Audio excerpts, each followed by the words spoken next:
You don't really notice if we're talking. Hello again, everybody, and welcome to 4-Star Chicago Sports. It's Wednesday, so welcome to the Been There podcast. We got through this draft. Jason wasn't with us, so we're going to get his thoughts on what the Bears did. We're going to take a look at some of these UDFAs. We got some new undrafted free agents. Some of them look a little juicy, mean, violent individuals. We'll talk about them. We'll get into the NFC North draft, who won in our division. And then we're going to take a trip around the league, look at some of these other teams, because there's some really juicy drafts that I love. And I got a list of players I think that are going to outplay their draft value. We're going to get into all that right after this.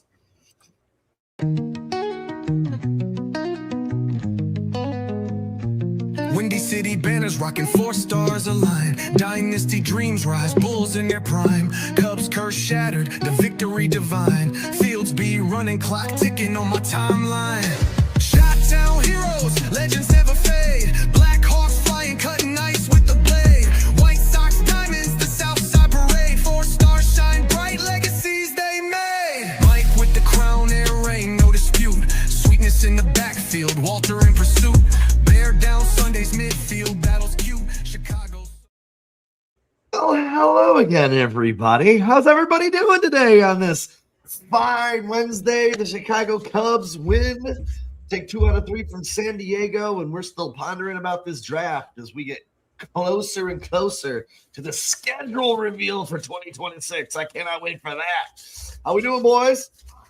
Good, dude. Hey, when the draft is over, it means minicamp's right around the corner, right? And that means that the season's coming soon. So I'm happy. It's the actual start of the year for me, if you really want to think about it as a football fan. Kyle, I don't know how you're feeling, but it seems like a pretty nice day today to be a Bears fan. But I'll let you answer that. Doing good, man. Doing good. I think as long as Ben Johnson's the coach here, the Bears are in good hands. I think it's going to be a good team. I know some people are a little disappointed about the draft, but I'm sure these guys know what they're doing. They sure as hell know more than we do. So it's not too bad out, man. Spent some time outside today. It's not necessarily a nice day, but it's not freezing. It's not Chicago. Okay. I was going to say, I just moved the grill because I grilled some steaks for dinner tonight, and man, it's cold right now. Shit. Since Jay Sean's like my girlfriend. It could be like 63, and he's like, it's freezing. Dude, I'm built for summer, dude. I ain't built for anything below 50. I hate it. I hate that I'm stuck in Illinois because of my daughter and my wife's school and job. I would gladly move to a warmer climate if I could, like that. I love fall the most, but we really don't have one anymore. No. I'm waiting for it to just transfer to straight like 90s for a week. I'm gonna be like, yeah, go. Too hot. But since Jason did bring it up, the Bears off-season schedule is right here, and we got some important dates coming up. Rookie minicamp is May 8th and May 9th. OTAs, May 27th, May 29th, June 2nd through the 4th. And then mandatory minicamp, June 9th through 11th. So these are, mark your calendars. We'll be watching this, and I'm sure we'll be talking about all this on the shows.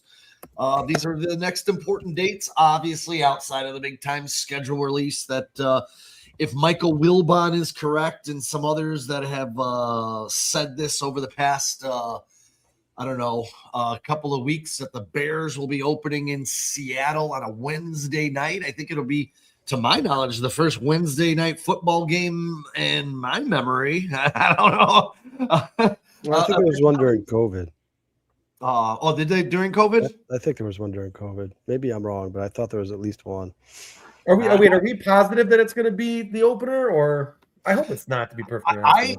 Here, it's been reported on different outlets over the past couple of weeks, and Michael Wilbon this morning was on what was that football show I was watching? I don't remember which football show he was on. I was watching this morning, but he kind of said he was anticipating the Bears in Seattle on opening day, and I was like, "Oh yeah, they've narrowed it. I know they've narrowed it down to 2. It's Seattle versus I think it's the Bears or the Patriots. They've narrowed it down to 2. I didn't hear that there was confirmation of either one. I don't know that there's confirmation. I know that it's down to 2 teams. It's either the Bears, because the way they did the schedule, people figured out that certain teams were going to be like out of the country on certain weeks, so it had to they just started eliminating teams one by one, and it came down to the Patriots and the Bears. I think I'm almost positive it's the Patriots.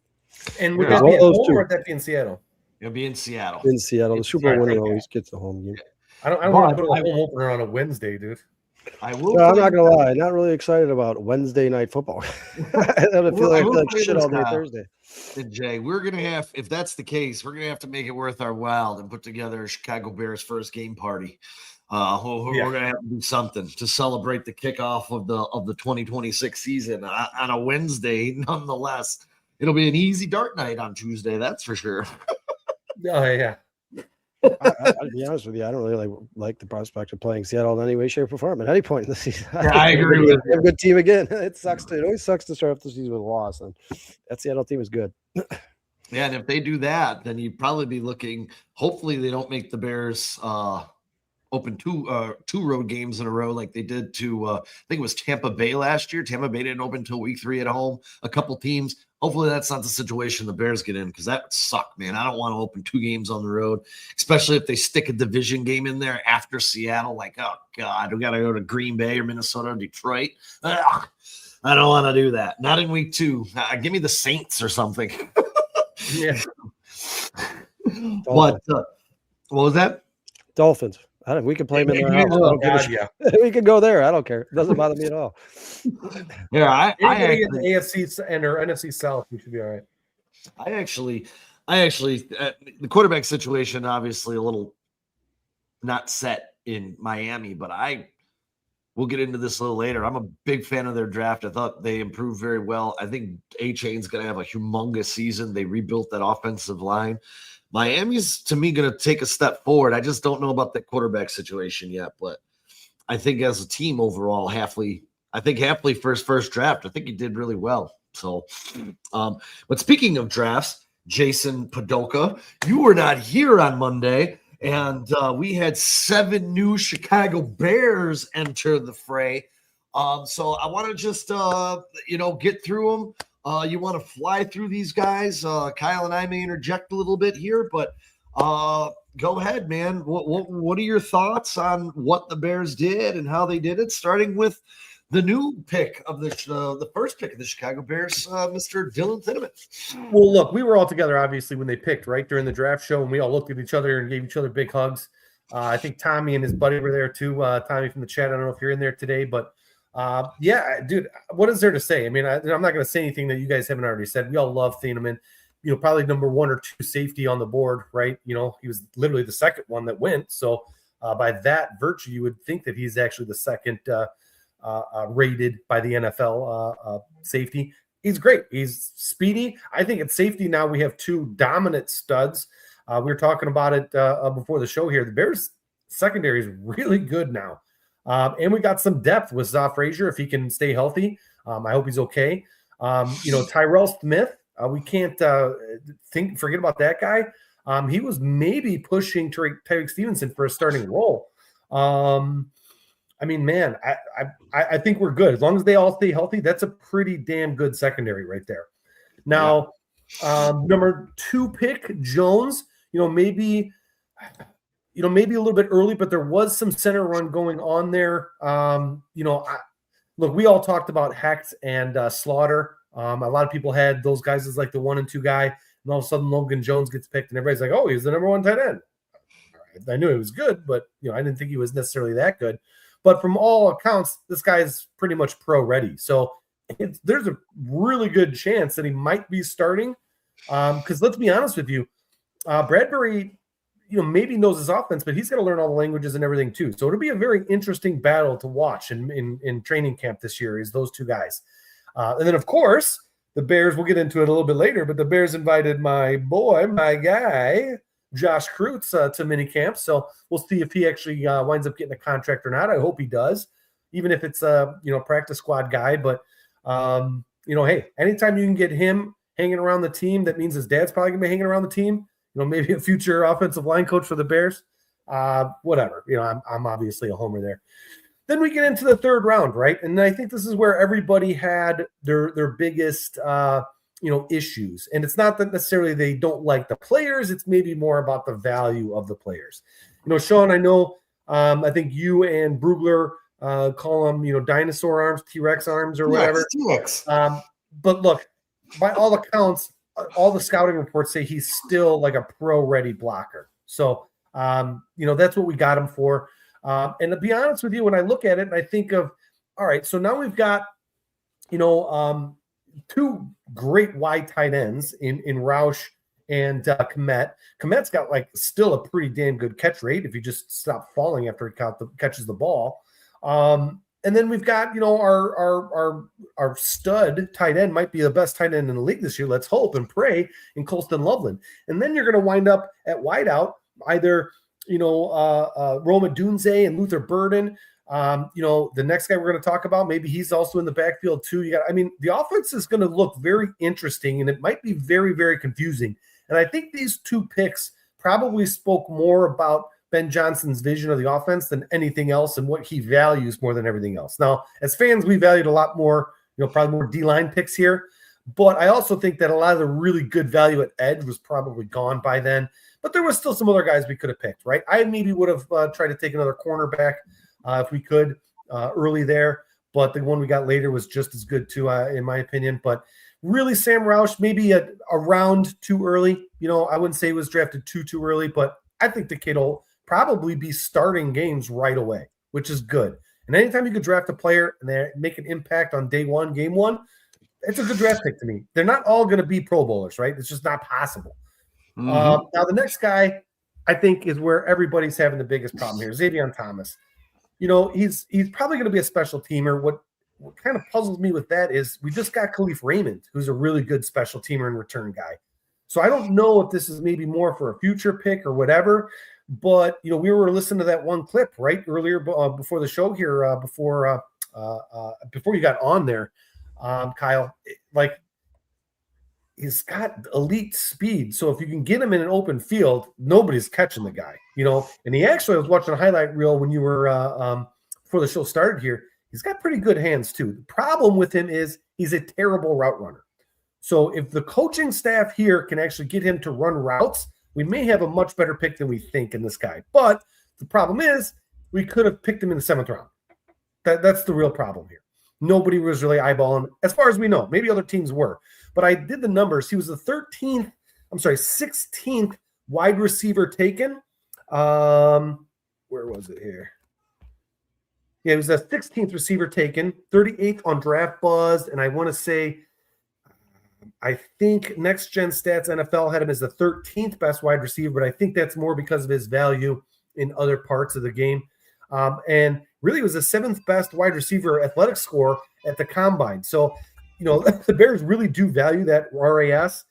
It's just maybe a little bit too early. And really, honestly, guys, I think I probably agree with that because let's be honest, in the 3rd and 4th rounds, this is where Poles always seems to stretch, right? He's always picking up guys who are like, dude, you could have picked him up 2 rounds later. So it is a bit weird that he keeps doing that. The guy winds up starting and playing, hey, it's a great pick. But regardless if it's a great pick or not, we probably could have still gotten him in the 6th round, right? So that's the problem. And then who's next? Malik Muhammad. This guy I love, dude. He's a stud.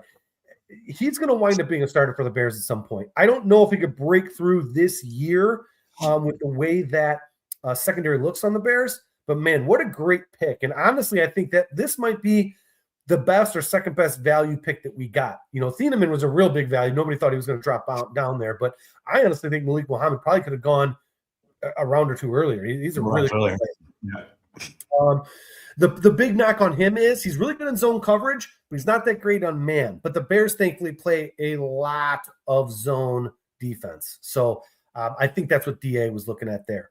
The next guy, the linebacker, who's a Keyshawn. Oh, yep. Keyshawn Elliott. Love this kid. You love this kid too. I think they said on the Bears the comp would be DeMarco Jackson. Hey, I'm okay with that, right? He has the potential of being a starter, probably more of a special teamers his freshman season here, his first season with the Bears. But good depth piece, which we really didn't have at linebacker before. So probably better than Noah Sewell or his brother. And DeMarco Jackson, and him. Jack Sanborn's probably going to start on one side, you would imagine, right? And then we've got Devin Bush, and Edwards. Pretty good linebacking crew. I think we improved there. So I'm happy with that pick. And then to wrap it up here, we got the South African, Jordan Vanderberg. This guy with a perfect 10 relative athletic score. just an absolute stud. Man, super, super excited about this kid. He's a high energy guy. He's not a physical freak or anything like that. That's not what the relative athletic score means. It means that if you compare him to everybody else, you're either going to be a 1 to a 10, right? And he kind of hits on everything: height, weight, his vert, his broad jump. He's just hitting on all cylinders. So to get a guy that late with that ability, I'm hoping, man, DA and these guys can get their hands on him. And maybe not this year, but maybe next year, this guy probably going to be a starting defensive tackle for the Bears. And I think it might be signing the pink slip, the goodbye slip for Mr. Jermon Dexter, if I'm being honest here. So, and if you want to get into the UDFAs, that's great. But I did want to point one thing out about relative athletic score. I was keeping track of that too. So the Bears, Thieneman had a 9.7, Jones had a 9.7, Roush had a 9.95, Thomas had an 8.86, Muhammad with a 9.74, Elliott with an 8.74, and then Vanderberg with a perfect 10. That tells you that they obviously weigh that relative athletic score pretty highly. And then, of course, all of these guys are big character guys. So, man, I think I think we did okay on this draft. Whether it's a really good draft or a really bad draft, gotta wait. On the surface, what grade do you give it, Jay? A lot of the experts are giving it like a B to a B plus. I think that's fair. I don't think it's a C. I think Thieneman alone makes this, not a C. I think Roush is a good pick. We're some reaches, which probably is what's keeping it from being an A. So I'm right in that B range. I think that's a fair grade for the Bears. How about you guys? What did you grade him? I didn't hear your grades. What did I give him? I gave him a B, I think. I give him a B as well. Yeah. I think that's fair. Yeah. Real quick, there's a ball out 05 in the chat here. I don't know if I recognize that name. If you've been here before, I'm sorry I don't recognize it. And then Cherry Chronister, also a name I don't recognize. Thanks for being here, Jerry. And then let's not forget the usuals, guys. James is here, Vizzo Joe's here, Flex Diggs, Cliff's in the house. Phil, thanks for being here, man. I hope you're feeling better, brother. Paul's in the house. To JGK, I think I already said that one. Flex Diggs is here. Breaking news, Bruce, as always. Profits in the house. Cliff, thanks everybody for being here, man. We appreciate you guys and look forward to some of your questions later on in the show here, man. Oh, and Dwayne just joined the chat. What's up, Dwayne? How you doing, man? Dwayne. Yeah, and for those of you guys who missed it, we did start the show talking about some of these important dates. Mark your calendars, boys and girls. Mark your calendars, boys and girls. Rookie minicamp, May through the 9th. OTAs, the 27th through the 29th of May. June 2nd through the 4th. And then, of course, mandatory minicamp, June 9th through the 11th. So pay attention, mark them down. I'm sure we'll be breaking down everything that happens in these mini camps, or as much as we can see anyways. What's up, Illinois? Sorry, man. I missed your name there. Thanks for being here, brother. We love you, Illinois. We appreciate you, brother. James doesn't want to hear. I hope we don't hear it was a good pick because I trust Ben Johnson. You know what? Guys, I'm sorry to interrupt, but I was thinking about this too. Maybe because we're Chicago fans, we really haven't had a great coach in such a long time. Maybe we just haven't had to put value on our coaches in responsibility for developing players and choosing players and picking players because they've all been crap before. They've had some big hits here or there, but maybe these guys are better than we think, or maybe they're not, but the coaches are saying, listen, I know he's not the best guy, but I'm telling you, I'm going to make this guy something special. And until we're proven wrong, I think, or he proves himself wrong, we do have to trust in Ben Johnson. You don't have to trust in polls. Trust in Ben Johnson. Yeah, and the thing about this draft for me, the thing What's that up, Mikey? Sorry, man. I keep on getting called out for forgetting people. I apologize, guys. There's a lot of people here. We appreciate y'all. But Mikey, obviously, you're one of our faves, man. Mikey does some real good work. You guys, if you haven't checked it out, please go check it out, man. Mikey saves lives. Sorry, Sean. The thing, I kind of said this to Kyle, I think yesterday we were talking about it as I had time to, go through what we talked about on Monday and have another day to process it. I'm different. I'm more back towards Dustin's side here. I think if Logan Jones is the guy that you envision growing with Caleb Williams, you start from week one. I am down with that, especially at his age, 4-year starter. seems to be pro ready. But the thing I didn't love was 4 of the top 6 picks were non-premium positions: safety, center, tight end, linebacker. Those spots typically carry lower market value and generally easier to replace. So the overall return on investment for me just isn't strong. I can live, like I said the other day, I can live with passing on the defensive lineman early because they clearly prioritized some value and didn't want to force a pick. That part makes sense to me.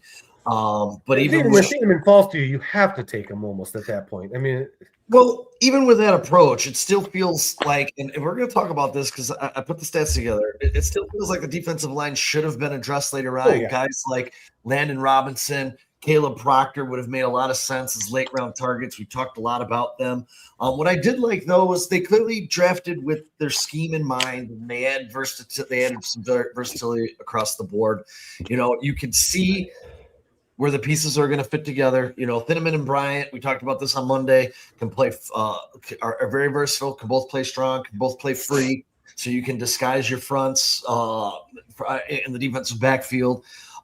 Jones feels like a very, very clean prospect to me. Someone who, as we talked about on Monday, compared him to Tyler Linderbaum's, a guy who you're going to put in the anchor in the middle of that defense, and he's going to be here for a decade or so. He's almost physically like a clone of Linderbaum, honestly. He is. He's a true zone scheme center, coming out of Iowa, a program that consistently develops NFL-ready offensive linemen. As Jace spoke about with Mohammed, he's a high-level athlete corner with some real upside. He may not be an immediate starter, but you could see the vision of him being a starter down the road, maybe late in the season, maybe in the next season. Elliott for me and Kyle, and I'll let Kyle talk about this, and J2K agrees as well. I saw in the chat there, Elliott might be my favorite pick in the class. He's smart, instinctive, physical, brings leadership, wore the green dot, was the commander of the defense. He feels like a future starter to me, even if it doesn't materialize, until maybe 2027, but he does feel that way. And the way the Bears injuries have happened over years, maybe he'll be starting this year. But I've always talked about, and I said going into this draft, I wanted to stay away from was players with injury histories. They drafted no players with injury histories this year. That makes me feel really, really good inside. And as Jay pointed out, high character dudes. These are all high character dudes. So, for me, solid B. And look, guys, I know I was a little hard on Sam Roush on Monday. I hope he's a Pro Bowler. I was a future Hall of Famer. I just, again, felt like you could have got an immediate help on that defensive front. 6 yards per carry, little much for me. And maybe they do have confidence in the players. We're going to talk about that because Kyle brought up some good points about Saints defenses that Dennis Allen turned around, and I definitely want to get into that a little bit. Kyle, what are your thoughts here, man? Yeah, I mean, I pretty much stand where I was on Monday here, guys. I like the players in the draft. I like all of them, and I'll be lying if I tell you I knew a lot about Xavier Thomas. I don't. He's not somebody I looked into before the draft. Like I said, if this is a guy they feel like they need to run the scheme here in Chicago, and that's the piece that's missing, maybe a guy who takes the top off the defense, a guy, like you said, maybe he does end arounds, he's a scat back out of the backfield. Sure, I'm all for it. I just don't understand why you felt like you had to get him in the 3rd round. But like I said, I'm not – Ben Johnson's certainly smarter than me. And Prophet, I'm not saying – I think it was a Prophet saying, don't just please – or maybe it was James saying, just don't tell me, James, tell me, don't tell me you just trust Ben Johnson. That's why you like the pick. I don't hate the pick. I just don't like where it was. And to be honest with you guys have heard me say this on the podcast 1,000 times. I'm not going to retract the statement now. I'm a guy who is a bigger fan of tape than athletic scores and combine numbers and all of that. I love watching tape and seeing that these guys have proven that that athleticism transfers to the football field. I like watching the tape and seeing the guys who have dominated during their collegiate stage. I think this year the Bears kind of lean more into the athletic scores, the RAS scores, which maybe they felt like it was both. Maybe they felt like they dominated on tape and they liked the athletic scores. And it certainly pays off to be more athletic than the opposing team, right? Like I have nothing against that by any means necessary. I love the fact that all the Bears draft picks are top 12 of their position and they're at the RAS scores. It's great. And I love you hope that the LSU receiver train keeps rolling, right? You hope that he you just were like, I know Velus Jones was a speed pick. I know that. I know the Bears. I know Ryan Poles liked him a lot because he had a quick 40. He's quick on his feet. He's gadgety. You just hope that you don't see the same thing play out with Xavier Thomas. I'm not saying it's going to. I don't know enough about the guy. You guys, I'm not gonna lie. When you guys know you're watching this show, we did a lot of research on the defensive side. We didn't do a ton of offense when it came to the pre-draft shows here. I don't dislike any of the players. I like Sam Roush. I think Xavier Thomas, if Ben uses him kind of like in a limited Jahmyr Gibbs role out of the backfield, or even a guy who can just run in a straight line and take the top off the defense, I certainly think that would help this offense. I just personally, for me, it comes back to the value. I don't dislike a single player that the Bears drafted, not one. And I want to make that clear because I think sometimes when I say I don't like where they took him, people are like, well, you don't like him. You think he's terrible. Like, no, not at all. And I don't, like I said, I would be an idiot to come on here and say I don't like Xavier Thomas because I don't know anything about him. I just haven't watched enough tape. The only first time I saw anything on Xavier Thomas was when the Bears took him in the third round in the NFL game. That's the first time I watched anything at all on Xavier Thomas. Any interviews, any tape, anything. I see what they're trying to do. I see the goal. I see the vision. I'm all for it. I just now for me personally and for everybody else, including the coaches, it's prove it. Let's put Xavier Thomas on the field and see what he's really capable of. And Jason, I agree with you. I think some of his route running is kind of wonky, and I think that's maybe something that they can clean up. I think that they can certainly clean up. That's something that can be fixed, right? It's not, the speed you can't teach. You can't teach speed. You can teach guys how to get in and out of their cuts and run better routes, be more crisp, more clean, be where they're supposed to be at a certain time. You could teach that stuff. And they certainly have a coaching staff that's damn good at teaching people and evaluating talent or developing talent. I like the draft in totality. I give it a B. I don't think that's super harsh in any way, shape, or form. I think that lines up with Jason, like you said. I think that's what most of the experts are saying, right? B minus, B plus, somewhere in there. I just think if you like Thomas that much, you probably could have got a stud in the third round and added Thomas the fifth. But if Thomas comes out, run stuffer. If we would have walked away with no edge but a run stuffer and then picked, not picked Thomas at all. I mean, he might have been an undrafted free agent by all accounts, but who knows what other teams were looking at him. But if we would have gotten a big run stuffer in this draft, I'd give it an A at that point. But I don't know how many times, guys, have we seen teams that were like, well, that was a reach, and then we hear later on, like when the Bears took Torrey Taylor, and everybody gave him shit about it, and then you heard later on that was 2 or 3 teams who were planning on taking him in the fourth round. Maybe the same could be said for Xavier Thomas. I don't know. I'm not in those meeting rooms. I'm not talking to other GMs on the phone. They are. Obviously, they felt like he wasn't going to be there later on, and they needed to take him where they took him. I like the validity. I like the fact that they're like, this is our guy. We're going to go get him no matter what. We don't give a shit what anybody thinks. This is our team. We're the coaches. We're the GMs. We were hired here to do our jobs. I like that. But like I said, I just don't know how many teams were just running up to the board to put Xavier Thomas's name in. I didn't see it. But there was some chatter that there were some other teams looking at him, and I don't know if that was in that round. Sure. 4.28 speed. 4.28 speed, I'm sure. I will tell you this, because he's a Bear, I have been watching a lot of his tape, and I will say, when I watch it, I do say, wow. I'll tell you this, Sean. If you're talking about, I'm sure you've seen the practice reps against the corner that the Chiefs took, number 6 overall. Chiefs, Delane. Mansour Delane. It's incredibly impressive. Yeah. Like those practice reps, he is just burning him off the line. Absolutely burning him off the line. I don't know why that didn't transition to the football field so much for him at LSU. Maybe it was a quarterback problem. I don't know, man. Like I said, the first time I heard Xavier Thomas's name was when the Bears took him in the third round. And I have watched film said, Sean, like you. And I'm not saying I'm not impressed because, man, the speed translates. And he is gadgety. He kind of does have that those Tyreek Hill movements sometimes. I think if he was more consistent with it, he probably would have had a better season. And like I said, I don't know how the quarterback play was at LSU. None of the receivers at LSU really stood out. The O-line was really bad. The O-line was really bad. They were. And you know what? Ben Johnson does scheme guys open. You don't have to be a clean route runner in Ben Johnson's offense. He will get you open. He'll force the ball into your open field. Good luck catching him. Yeah, I mean, I don't know if they necessarily trusted Luther Burden when he first started hitting the field for the Chicago Bears last year, but they forced the ball into his hand. They found a way to get screen passes with blockers in front of them. I mean, I think they can do the same thing. I think if anybody in the world can make Xavier Thomas a damn good player, I think it's Ben Johnson. And guys, I'm not using that as a cop-out. So far, this guy said one draft class. He said a chance to develop these guys. They all look like they're pretty damn good. He looks like he knew what he was doing. He looks like he knew exactly how they were going to fit the offense when he picked them. I love Colston Loveland, Luther Burden. I hope that continues. I hope that continues. And I hope to God Xavier Thomas is one of those guys, man. Like if he's Rashid Shaheed, I'm happy. I'm happy. If he's Rashid Shaheed, I'm happy because without the legal issues. Yeah, I think that's something the Bears have been missing for a long time. A guy who could truly take the top of the defense. And anytime he's on the field, the defense has to keep his safety deep because they have to worry about that straight line speed. I don't remember the last time the Bears had a guy like that, and I hope it works out for them. Tyler Scott, I think, had some decent speed, but I don't think his head was all in it. Yeah, but is it just honestly, me, guys? Or did Tyler Scott, is it just me, or did he look slower in pads than he did at the combine? Like, he didn't look like the speed transition Tyler to the football field to me. Oh. Tyler Scott was another one because he was a 4.28 burner who it didn't translate to the NFL. I don't know why. Maybe he just wasn't getting it. I am with James. I'm with James. I am with James 100% here.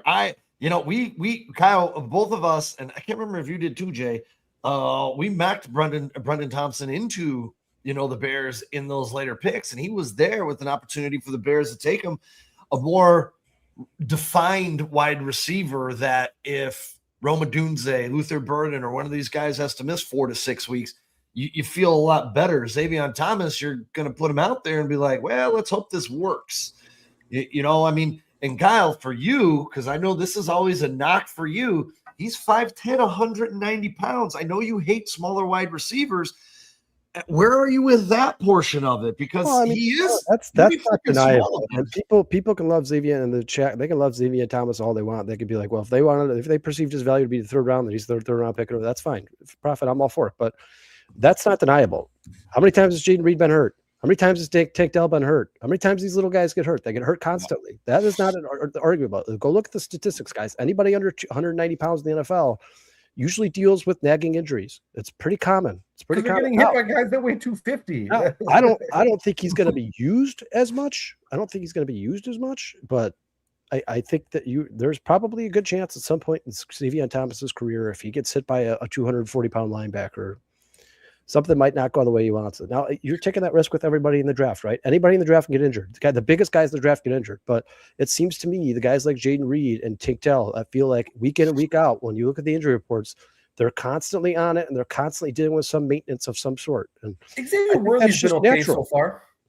Yeah, and then there's guys that are. There's guys who, and I think there's also guys who are good at making sure they don't get hit clean. They're very gadgety. They're really quick on their feet. Not necessarily speed, pure line speed or fast, but they're just good at getting out of harm's way. Sean, who's that guy? Some guys are, some guys aren't. Dang it. I was high on him last year in last year's draft. He was a little short, skinny guy, and I think he got picked up as a UDFA by somebody, and he had a pretty. Was it Isaiah Bond? No. Isaiah Bond's another guy who's really small. And whoever just said that in the chat is right. Devon Achane is 5'9", 190 pounds, and that's exactly the measurables on. And you know what? And for Xavier Thomas, for his height, he's actually a thicker dude. Like if you look at, he's actually basically the same exact size as Tyreek Hill. The same exact size as Tyreek Hill.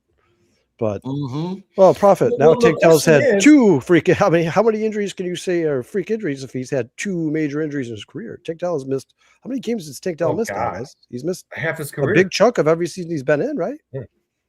I'm almost positive. Maybe the question is, what do we do with Khalif Raymond then? Is Khalif Raymond our third wideout then? And then we're using this kid as the returner? What about Walker? What about Walker? I don't think anybody knows that yet. I don't know if Ben knows that yet. Honestly, I think you're going to see Thomas used in a lot of different ways. I think you're going to see him as in the backfield. I think you're going to see him take end arounds, kind of like he used Khalif Raymond in Detroit. I think he's just a younger, faster Khalif Raymond. And people always say to me, well, Khalif Raymond's no scrub, man. He's pretty fast himself. Well, not at 32 years old, guys. He's not as fast at 32 as he was at 22. I can tell you that. I think he's just got his better, quicker version of Khalif Raymond. I think that's what he is. Khalif Raymond's another high character guy, and I think the Bears fans are going to love him too. But I know we have a Detroit Lions buddy who was not happy that the Bears took him away from Detroit. So that's usually a good sign. I know, and once again, like Sean said earlier, another thing about these guys that you can't deny is, by all accounts, if you listen to any of the interviews or anybody who knows these guys or have played with these guys or coached these guys, they're all good character guys. They're all guys who are really good in the locker room. None of them are going to. I don't think you have to worry about off-field issues with any of these guys. Ryan Poles has been very firm on that stance. His stance on that. I don't draft troublemakers. And once again, it's another draft in which you see he didn't really take any risks. He wasn't like, hey, I like this player a lot, but those 2 arrests 2 years ago certainly scared me.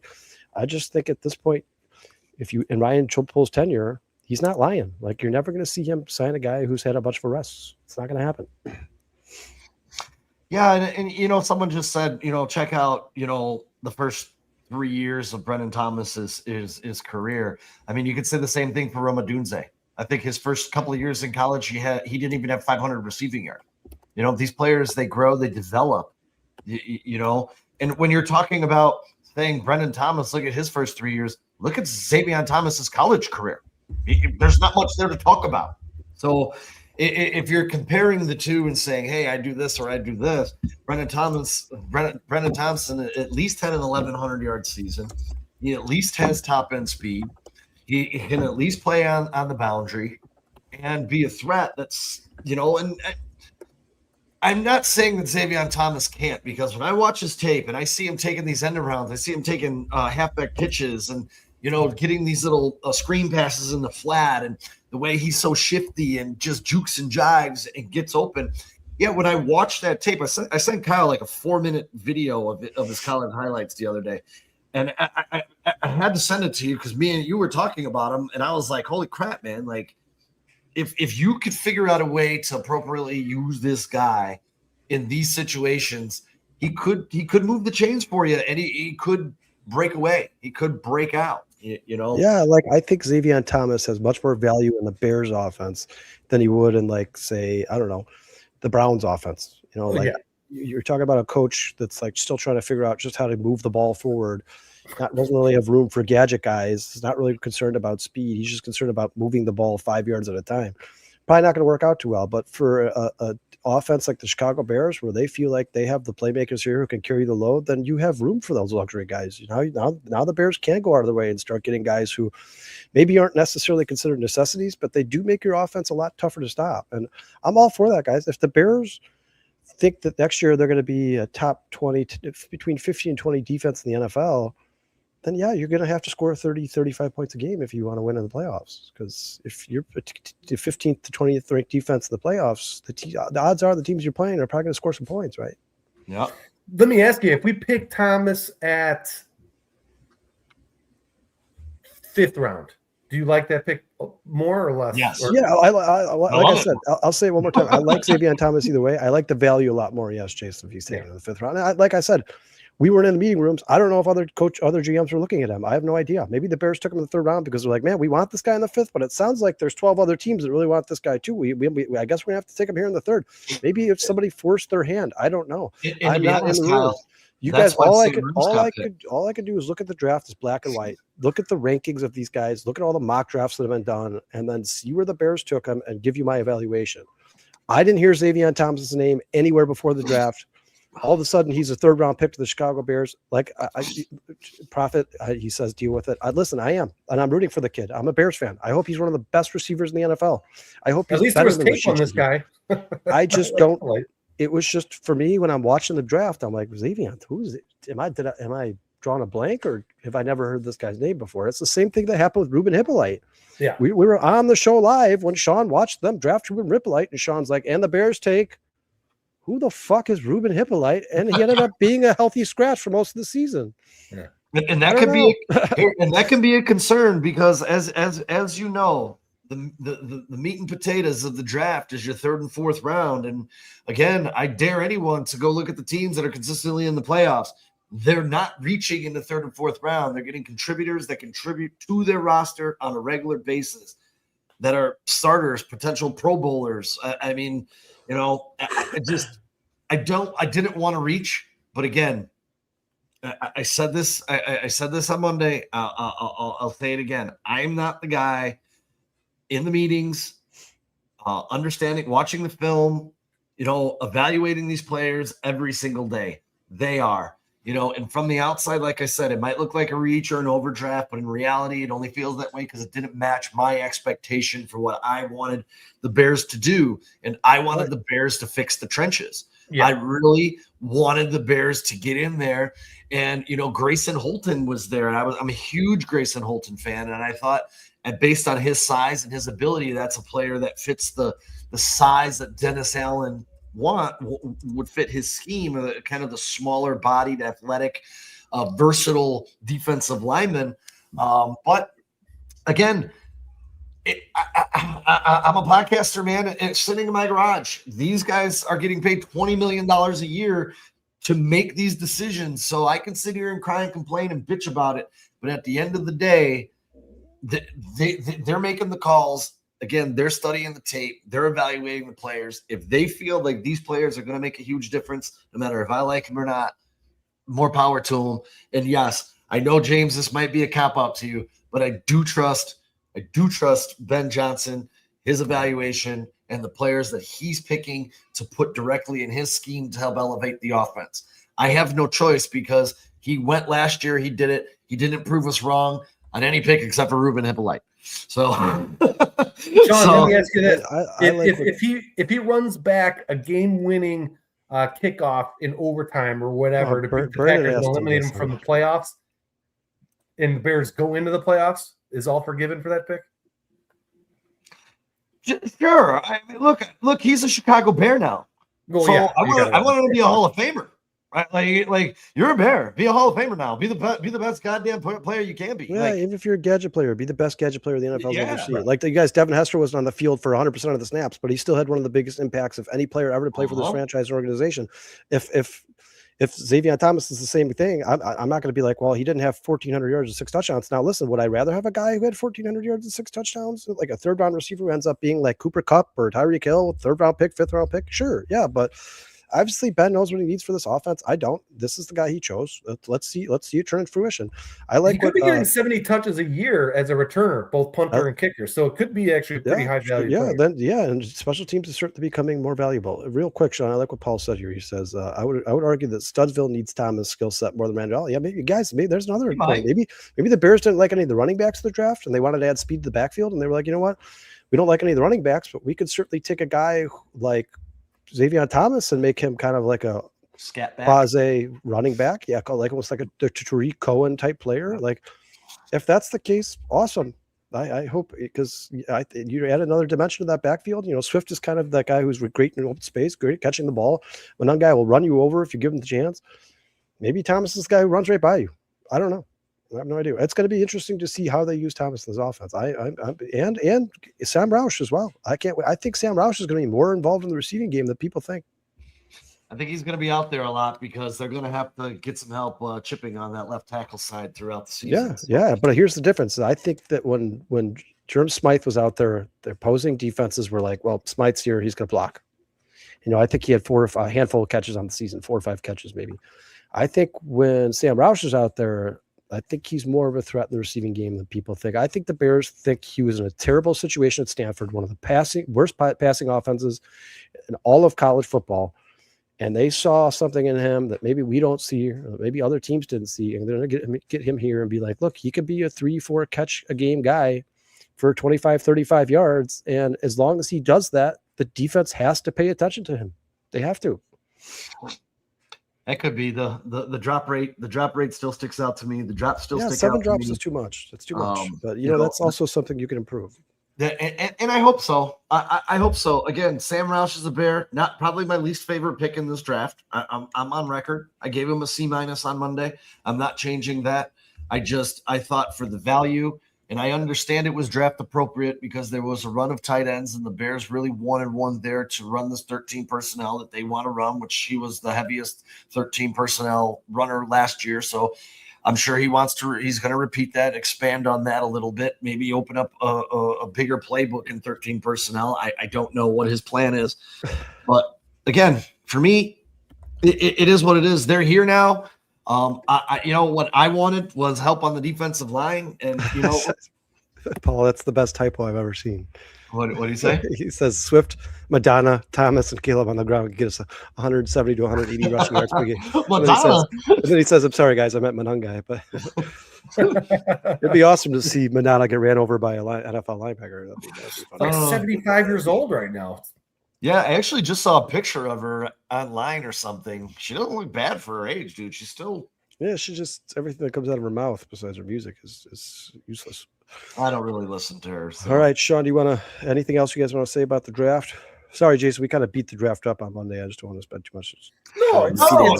We're a week past it, so I think everything that has to be said is said. You know, I just put a note in the chat there that 13 personnel, the Rams had the most touchdowns in 13 personnel last year with 17. The next closest team had 4. So listen, this is the way offenses are going now in the NFL. So whether we like it or not, that's what's happening. And maybe we're ahead of the curve. Maybe we got the right guy. Maybe we don't. I don't know. We're gonna have to wait and see. I like Sam Roush. I know a lot of people talk about the alligator arms or the short arms. For what I think that Sam Roush is going to be asked to do here, I think the pick was appropriate. And obviously Ben has more invested in this 12 and 13 personnel than we thought. And like you said, Jason, Justin made the point that these secondary guys like Brian Branch and Eamon Warry and hopefully Dylan Thieneman, they're becoming more valuable because of that 13 personnel. And if you're going to get those guys like Brian Branch and you can worry on the defensive side of the ball, then you're going to have to answer with guys like Sam Roush. Once again, I'm not using this as a cop-out. There was a ton of linebacker or a ton of tight end talent in this draft. If Ben Johnson says there's a ton of guys in this draft who are really good, but this is the guy who I think fits the need we need, the third tight end. This is the guy who's closest to that need. How can I possibly question Ben Johnson? I'm not running the Bears offense. He is. Seems like he knows the tight end position pretty well. I mean, yeah, I mean, a lot of Bears fans, myself included, gave him grief for drafting Colston Loveland over Tyler Warren. It's not because I didn't like Colston Loveland. I just thought Tyler Warren was better. I still think they're both very damn good players, but obviously Colston Loveland fits this offense better. Yeah, stretches the field, man. He stretches the field. Ben likes to do most of his work on the offense downfield. He's not. Yeah. We've heard him say, why would I give a shit about the tush push? I want a 50-yard pass. I don't give a shit about a tush push. So yeah, let's take a look. And as a Jayhawk guy, before we get into some of these big guys that were brought in here, we had a gentleman invited to rookie minicamp, LaShawn Boogie Williams, running back out of Kansas. Watched him last year. He's not the guy that you're going to look as a breakaway runner, more of a north or south sturdy frame type guy, kind of like a phone booth, good vision, patience, durability. He was considered the hammer at Kansas because he would get those tough yards in between the tackles for the Jayhawks. He, again, kind of like we had the same knock that I have on Monungai. He lacks that high-end burst. He's going to get caught from behind if he does happen to break it out. We'll have to see. He was in a committee at Kansas as well, with a better running back ahead of him. So, but hey, man, rock chalk and welcome to the Chicago Bears, at least for now, LaShawn Boogie Williams. Hopefully you make the squad. And I love to have another Jayhawk on the roster. Rock chalk, baby. Sean, speaking of running backs, they got that other kid too, that Coleman Bennett. I didn't really do too much research on these undrafted free agents here. Yeah. I don't know if you know Coleman Bennett. You got anything about him? Oh, okay. I do not. I've watched the tape on Coleman Bennett. Listen, I think is his name Coleman? Is that his first name? Are you sure? Coleman Bennett, I think from Kennesaw State. I watched a little bit of tape on him, man. He does. It looks like he runs well. I mean, his statistics weren't incredibly impressive by any means necessary. He had 764 rushing yards, 314 receiving yards. He could definitely catch the ball, and I think he is truly going to be involved for the running back, the 3 competition. He ran a 4.25 shuttle drill, 10.4 broad jump. He was ranked 11th, which ranked him 11th and 3rd among running backs. So, I mean, another guy just who you add to the athletic guys that the Bears added in this offseason. The only problem with me, man, is when you watch the tape, and he does have some very impressive runs and some impressive catch and runs. The competition, I'm like, ugh, God, State, I think I'm a better tackler than some of these guys, man. Like, rough. But I did watch some of his film. There's not much out there. It's very tough to find film on Coleman Bennett, but I like him more than the running back that they added to be friends with Roma Dunze. I think it was Hawaii, wasn't it? That tape does not. His now he wasn't signed. He's an invite or a non-roster invitee, but I watched that tape and I was like, oh. No, thanks, man. Coleman Bennett certainly, I think, has a leg up on him. Oh, yeah. I was hoping the Bears would have drafted Mike Washington. I thought that was a really good running back that the Bears could have maybe gotten in that 3rd round, 4th round. Sean, what's the running back's name that Roma Dunze is friends with? Christian Vaughn? Oh, I don't remember. Yeah, I think his I, name's I Christian honestly, Vaughn. I didn't really look into him because I don't expect him to be here long. I think they were doing him. I think Roma Dunze was like, could you do him a favor and just invite him so that maybe people start to recognize him and sees the name on the back of the jersey.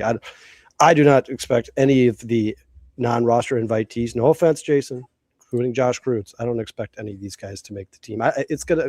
We practice squad guys. You guys, the Practice squad guys. undrafted free agent guys are going to be hard pressed to make the practice squad. Do you think some of these non-roster invitees are going to make it? I don't think so, man. I don't think you're going to hear of any. Here's the rookie minicamp invitees: Ed Strel-Tillman out of Texas Tech, Dane Walter out of Wisconsin, a tackle, Josh Kreutz, obviously, Devin Pringle, a defensive back out of UConn, Christian Vaughn out of Hawaii, Jax Harrington out of Louisiana, DJ Harris out of Youngstown State, a DB, another offensive lineman, and Pat McMurdy out of Holy Cross, running back LaShawn Williams out of Kansas, linebacker Wayne Matthews out of Michigan State, and defensive back Jaheim Ward out of Eastern Kentucky. I mean, you just look at the schools, guys. Like, that's Boogie Williams to you, sir. Well, I apologize. I didn't know you guys would do each other on a personal level. I said Boogie. I call him Boogie. You know what though? I will say this, and I know maybe it's because it's his nickname, but I do love the Vanilla Gorilla. Yeah, but Sean, that's different. He's an undrafted. He was signed as an undrafted. Yeah, he was undrafted. Not to mention, you guys correct me if I'm wrong, but I read somewhere that I think he set the record for the most guaranteed money of any undrafted free agent in NFL history. You want to know what's funny? You want to know what's funny about the Vanilla Gorilla? Is Dane Bugler had him as the 16th best guard in this class and had a 5th round grade on him, and the Bears picked him up as an undrafted free agent. You know, when I do this story, I know I lean on Bugler a lot because I love the fucking guy. I think he's one of the best in the business. But if he had a 5th round grade on him and the Chicago Bears wind up getting him as an undrafted free agent, this kid might actually, do something. I mean, he's big. He's a mauling guard who murders people in the run game. 3-year starter at right guard. He was a right tackle. Another guy with an elite RAS score, 9.54. He's known for his exceptional athleticism and physical mauling play style. He's considered a development player with high upside, but he's versatile. Well, I like the fact that he's a 3-year starter with 1,500 snaps under his belt. Both at right tackle and right guard. So, and they say that they think he's also experts say they think he's capable of playing center as well. I mean, you're talking about a guy who can play all 3 positions in the NFL. That certainly makes him more valuable. And once again, another guy where the athleticism just jumps off the screen at you, man. He's an absolute freak of nature. And listen, with a name like Vanilla Gorilla, I'm rooting for him. I want him to make the team. I want at least a practice squad, right? Like, exactly. You know what, too, Kyle? He was a high school wrestler, too. So, that's where that mauling style, that hand grip strength, grab onto someone, take them down on the ground. I like this guy a lot. Do you guys, because there's a couple guys, undrafted free agents, I really want to talk about. Do you guys have some you want to talk about as well? Or I don't want to jump ahead of you guys here. I didn't really look too deep into him. I just didn't have time yet. I really don't. I looked at the quarterback, the undrafted quarterback. I looked into that Jaden Loving. Caleb's buddy. Yeah, the kid. From, well, first let's tell the chat in case they haven't had a chance to look at them. The Bears have signed 13 undrafted free agents at this point. Sean just mentioned Miller Moss, quarterback out of Louisville. He was a former USC quarterback. He played behind Caleb Williams, so these guys know each other. Obviously, Caden Barnett, we just talked about. Jaron Kump, center out of Utah. Casey Azumawe, cornerback out of Tulane. Gabriel Placencia, kicker out of San Diego State. Coleman Bennett, running back out of Kennesaw State. Hayden Large, tight end out of Iowa. Jaden Loving, defensive lineman out of Wake Forest. Squirrel White, wide receiver out of Florida State. And here's one of the guys I want to talk about because Bo Gardner is a long snapper out of Georgia. You guys, the Bears long snapper currently, his name is Luke Elkin. I don't know anything about him. I know he's new to the team. I think Bo Gardner has a really good shot of making this roster and being the long snapper. Now, I'm sure people really don't give a shit. They're like, yeah, long snapper, big deal. But when you got one that's good, it's great. But when you have one that sucks, it sticks out right away. Yeah, 100%. 100%. Those long snaps are not easy. Amari Kelly, wide receiver out of Michigan State, offensive tackle Mason Murphy out of Auburn, and safety Skylar Thomas out of Oregon. Safety is another one I would keep an eye on because even though you got those 2 studs, and Kobe Bryant and Dylan Thieneman, I still think they're a little short at safety there, man. And I'm not, A little more depth, I'm not in love with Elijah Hicks, to be honest with you guys. But there's a couple guys I want to talk about. Sean, you talked about Cade Burnett already. I think that guy has a really good chance of making the practice squad here in Chicago. Another guy who I would not look past, guys, is this Gabriel Palencia, kicker out of San Diego State. It's not necessarily because I don't like Cairo Santos, because I do. I do like Cairo Santos. First of all, by all accounts, he's like one of the nicest human beings on the face of the planet. He's a good locker room guy, and his accuracy rate is amazing. But when are the Bears going to get to the point where they're like, all right, well, the rest of these teams are making 60, 65-yard field goals. We probably, if we want to keep that competitive advantage, we should probably bring somebody in here who could do the same. This is another one of those guys who would be like a thicker kicker. He's 230 pounds, man. He's an absolute beast. Now, the only thing that scares me about him, man, and obviously they brought him in here to create some competition with Carlos Santos, but his career long is 53. So to me, this guy kind of, unless he just he never got the opportunity to pick anything than that. But I mean, the San Diego State product had an 87.8 career field goal success rate in college over 3 years and missed just one extra point. He nailed 92.9% of his field goal attempts in 2024 and 82.6 in 2025. He also has the leg to drill 50-yard field goals with ease. So the fact that they say he has the leg to kick 50-yard field goals with ease, I think that this guy is probably capable of kicking 60-yard field goals. He just never had the opportunity. You guys, it's the $3.7 million that, to me personally, put Cairo Santos' job at risk. I think that that's the reason that they brought these kickers. And you guys remember last year, Cairo Santos went down, and they had to bring another kicker in here. So maybe this is somebody you keep your eye on. Maybe if Cairo Santos has an injury, this is somebody they think about adding. But I would certainly keep that name in the back of your head. Another guy, Sean, you brought it up already. Jason, I don't know if you had a chance to watch the tape. Jaden Loving was another guy who was expected to be drafted in the 6th or 7th round, but somehow he didn't. He went undrafted. He's a defensive lineman out of Wake Forest. I love this kid, man. He's one of the most athletic defensive tackles in the entire class. I don't know how he didn't go drafted. His RAS score is a 993. The only thing about him is, once again, and I should know, Sean, this is your least favorite thing in the world, but he does have short arms. I think they're like just over 30 inches. Correct. But for a 993 relative athletic score, I think that would have put him at like 6 in the draft, in the NFL draft, if he would have been drafted. He's 6'2", 317 pounds, and man, he can absolutely move offensive linemen. I don't know if maybe he was just not weak competition, but if you watch the tape of him, go watch the tape when you guys are done here. It's impressive. I don't see why teams looked at this tape and looked at this guy and his RAS score and are like, well, he's not capable of being drafted. I'm going to guess it's because of the short arms. But if you take that out of the equation, if you go watch the tape, man, he's really good at getting in the backfield, really good at getting after the running back and the quarterback. I think he had 23 pressures last year. This is a guy who I think should have had some draft prospects, man. I think that more teams should have been looking at this kid. I wouldn't be surprised at all if Loving makes the Bears practice squad. It would not surprise me in any way, shape, or form. So those 3 names, or maybe those 4 names, I guess, the long snapper, the kicker, the vanilla gorilla, and Loving, the defensive tackle, those are names I would keep a very close watch on. Those are the names that when I looked up the Bears undrafted free agent class, those are the guys that when they listed all of the undrafted free agents, the 13 of them, and then they picked those 4 guys out. We're like, these 4 guys have a real good chance of making this roster somewhere, let it be practice squad or making the active 53-man roster. Loving, go watch the tape. Absolutely love him. Love him. Yeah, and James just said UDFAs are lottery picks. I think every draft pick is a lottery pick. I agree with Prophet. Yeah, you don't know. Yeah, I agree with Prophet. You don't know. How many first-round busts are there? How many second-round busts are there? You don't know. I agree with James and Prophet. These guys are all – I mean, guys, remember Kevin White? Remember Shea McClellan? I mean, you figure that first-round picks are like can't miss, right? Like, how about the fact that every first quarterback taken first overall in the last 20 years, I think only one of them has won a Super Bowl, Matthew Stafford? Is that right? Yeah, that's a fact. That's a fact. The draft is a crapshoot, and you never know what you're going to get, and you never know how this talent is going to transfer to the NFL. You don't. It's going to transfer. You just don't know. You have no idea. I mean, if you just think about this, you think about 3 players: Tyreek Hill, number 1, 5th round pick; Terrell Davis, 6th round pick; Antonio Gates was, I believe, undrafted. He was, yes, and so was Austin Eckler. Tom Brady, 6th round pick. I mean, the list goes on. Tom Brady, yeah, that's what I'm saying. Even 7th round pick, Yeah, you just don't know, man. You just don't know. The third, like you expect 3rd round players to be good, but did you expect Cooper Kupp, the best route runner in NFL history, to make it to the 3rd, like to come out of the 3rd round? Right. No, look, or how about Puka Nacua? Because Puka Nacua, I'm pretty sure was a 5th or 6th round pick. I'm not sure which round. He's a top 5 receiver in the NFL. Exactly. No doubt about it. Like You just don't know. You hope, we read tape, we look at tape like, man, Xavier Thomas, we could all be talking shit like, man, he was overdrafted 124 picks ahead of where he was supposed to. And he ends up being Tyreek Hill. He winds up being, you just don't know. Man. You just don't know, man. Yeah, and that's a good point, Phil. Richard Dent was an 8th round pick, dude. All-time Bears sack leader.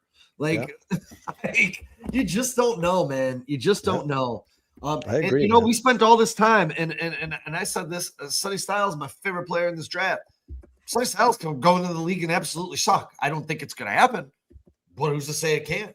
I loved him. Did you see a draft day when he was all the Buckeyes were there, and he was like giving props to them all, and he turned around, looked at Carnell Tate, and goes, "Oh yeah," and Jeremiah, what the hell, Jeremiah Smith's teammate. He didn't even say his name, and Carnell Tate got pissed. It was pretty awesome. I loved it.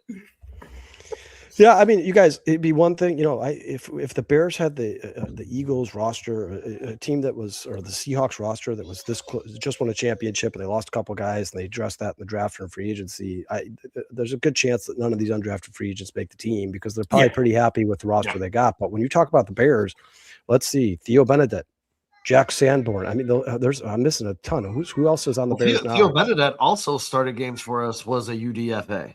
Yeah, Jack Sanborn is UDFA. There's like 4 or 5 on the Bears right now. They're not coming to me, but there's 4 or 5 on the Bears right now. Guys that the Bears added after the draft who actually played significant roles. Had an impact too, by the way. Not just played because. How about Jade Walker? Anybody? Yeah, Jade Walker. There's a perfect guy who caught a game-winning touchdown against our division, our most hated rivals on the planet last year. I mean, I'm not saying that any of these guys that we just picked up as undrafted free agents are going to come here and be like perennial Pro Bowlers and could be the best Chicago Bear on the team. But a couple guys that stand out, like the Vanilla Gorilla and Loving, I would keep my close watch on, and I would be surprised at all at some point one of those guys has an impact on the Chicago Bears. I mean, it might not be in 2026, but I wouldn't be surprised at all if one of those guys is hanging around on the practice squad at some point, just due to a plethora of injuries, they're brought up, and you're like, wow, maybe this guy should have been on the team the entire time. I mean, I don't think Jack Sanborn is a world beater, but he served his purpose. Oh, he's terrible. He did his job.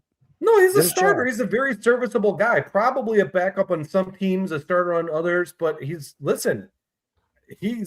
gets tackles. He was on that same roster with Edwards. So those two guys together are not going to be bad. Could we do better? Sure, but for the price, I actually like him. Look. Anybody can hit, anybody cannot hit. If we walk away with 1 or 2 of those undrafted free agents making the team and making an impact on the team, that's a win. That's a win. Yeah, hell yeah. At 13, hopefully 2 of them stick around. I agree with you 100%, Jason. If you can get 1, I'm happy with it, man. Oh yeah, if you hit on 1, you're good. Yeah. So who's the other guy? Well, there was a guard the Bears had a couple of years ago that ended up playing really, really well for them, and his PFF scores were great. But he was another undrafted free agent who. Maybe this Vanilla Gorilla, maybe he's the same type of guy. Maybe he's the guy who gets on the field. The Bears are like, man, this guy's better than we thought. Maybe he's just better on the field with pads on in the game in the live action than he is watching him on the practice field. What? Sometimes you get a good offensive lineman where the rest of the offensive line sucks, so he looks not as good as he is. But we're not really. Our eyes aren't trained to see exactly how these assignments are being met. They think NFL scouts look at tape and they know exactly where a guy is supposed to be as soon as they see the lineup. We don't necessarily know that if it's going to be a stunt or a double team or whatever. They know assignments, and if a guy blew an assignment, they know what quick feet look like. They know. So sometimes these guys see things that we just don't know to look for. You know what I mean?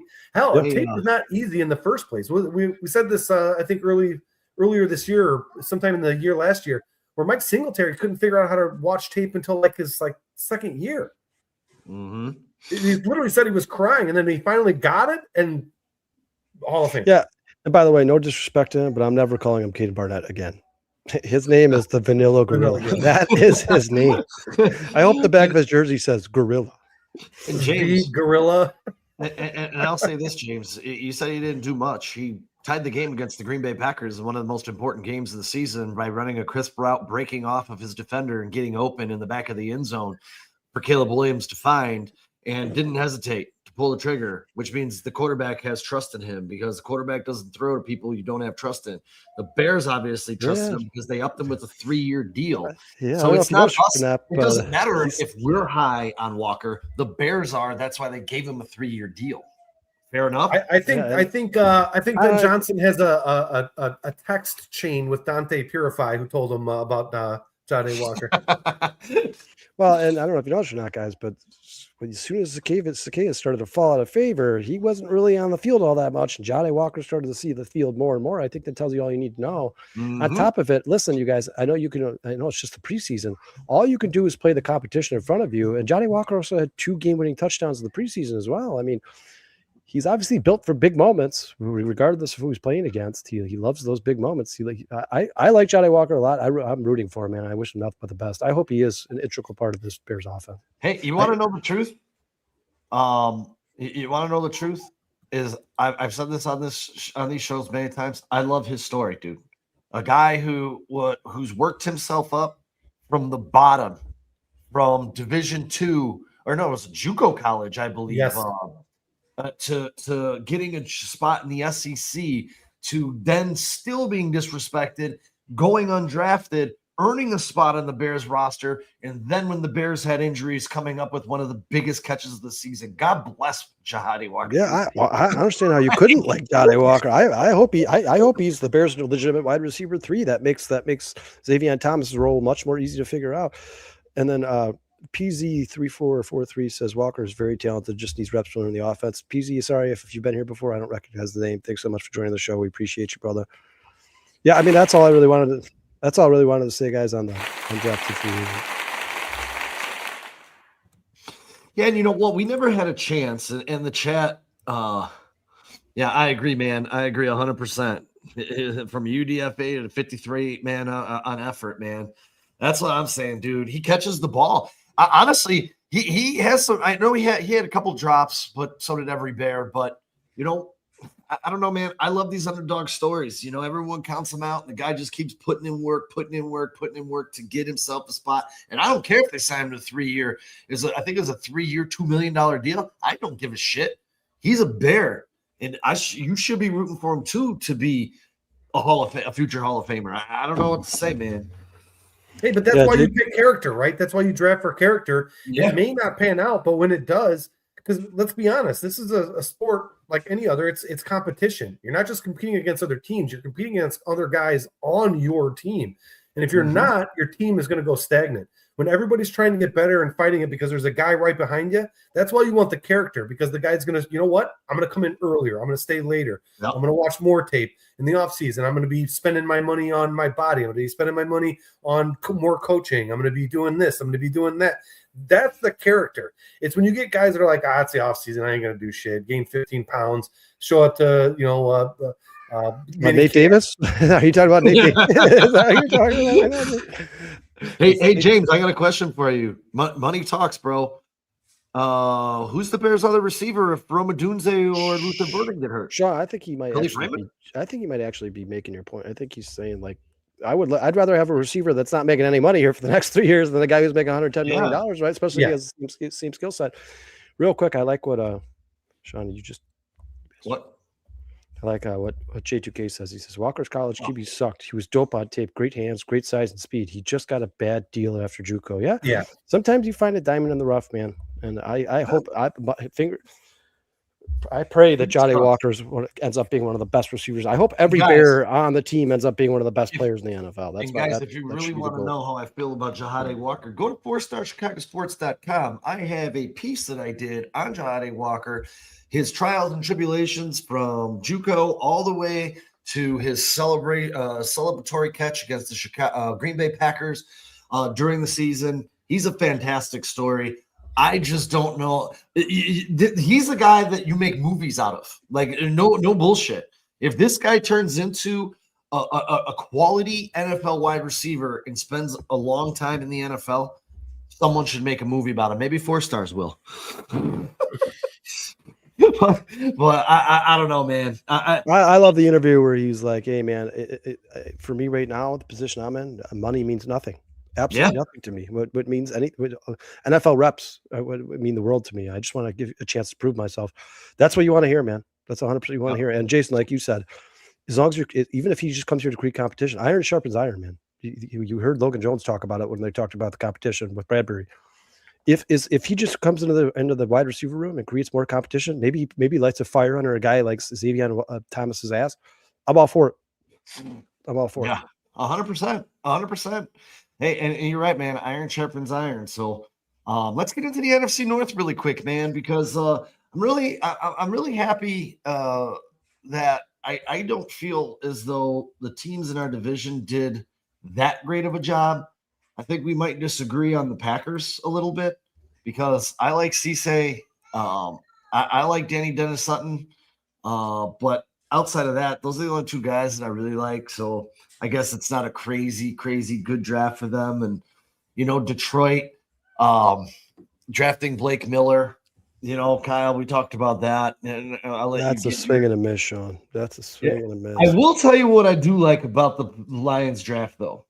I like the Derek Moore pick. I like the Jimmy Rodler pick. And I like the Skylar Gil Howard pick. I like all three of those picks. Because they're going to have open competition and they're going to have a chance to perform from day one. Howard probably be in a rotation. Rodler might be on the field right away. And this is – and here, I guess I can use this as what I said I didn't like about the draft is drafting high non-premium positions because look at the situation the Lions are in. They just decided not to pick up the fifth-year option on Jack Campbell. So if they don't sign him to an extension, that's a first-round draft choice that's no longer on the football team in 4 years. I don't know why they're not picking up that deal, the option on Jack Campbell, because to me, I thought he was a pretty damn good football player.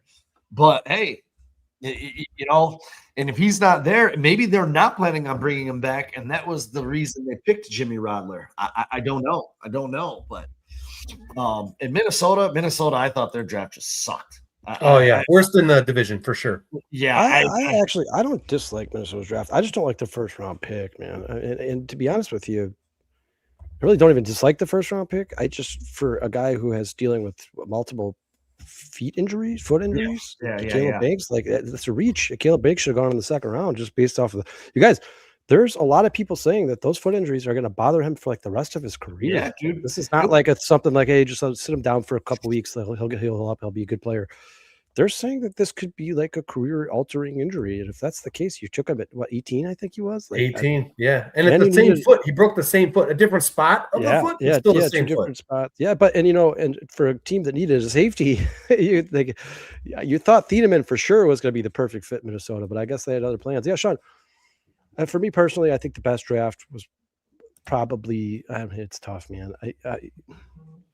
I know this is going to sound like a homer, but for me personally, if you talk about just what the players mean, how good they are, I think it's probably the Bears, just because they have the most of all the drafts. They're the most athletic draft of all. Actually, the Bears were ranked the most athletic draft of every team in the entire NFL, and I just don't think anybody else did anything in this draft that jumps off. Like, there's nothing where you're like, oh my god, how did they get that guy? Blake Miller on the Lions. Do I dislike Blake Miller? No, not at all. And the fact that he's 25 years old, whatever, he's probably ready to start right now. But you just drafted a right tackle so that you could move your perennial Pro Bowl right tackle to left tackle, a position he hasn't played since he's joined the NFL. And you passed up on Monroe Freeling and Max. What's his name? How do you get Max? Eichenhorn or whatever his name is. Yeah, why wouldn't you just go get Monroe Freeling, make him a left tackle, and keep your perennial Pro Bowl right tackle exactly where he's at? It doesn't make any sense to me, man. I'll say this, and really quick, Dustin. I don't know what you're looking at when it comes to Jack Campbell, because when you look at Jack Campbell, he was the second rated overall grade of 88 linebackers in the NFL. He was the first highest rated running linebacker versus the run. He was 18th in pass rush grade and 12th in coverage. And if you go over his scores every single year of his career, they've gotten better. So I don't understand why they're not picking him up. He was, again, the second highest rated linebacker in the NFL last year. I don't know what to tell you. Maybe you don't like PFF, so you don't respect it. Give me some other place to grade him, and I'll look it up. But the numbers on paper, 110 tackles last year. He had 110 tackles, 5 sacks, 3 forced fumbles, which was second among linebackers. I'm very confused at why the Lions are not picking up the fifth-year option with Jack Campbell. They seem to be making mistakes all over the place since Ben Johnson left. It's really, really weird. Maybe secretly Ben Johnson is running the team right now, which I'm fine with. because ever since he left Detroit, they just keep making mistakes left and right. People, Well, and they get other players leaving now and retiring. yeah, Can't come back. that's what's concerning is when players are leaving on their own account. Like that's because like it'd be one thing if you're like, we can't pay you, you're gonna have to test free agency. But these guys who are just like, hey, I want out, I want to leave this place. That's not good.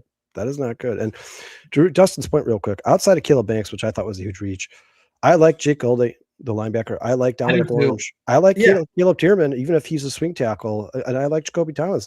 I actually thought the Vikings had a pretty damn good draft. They definitely added some talent.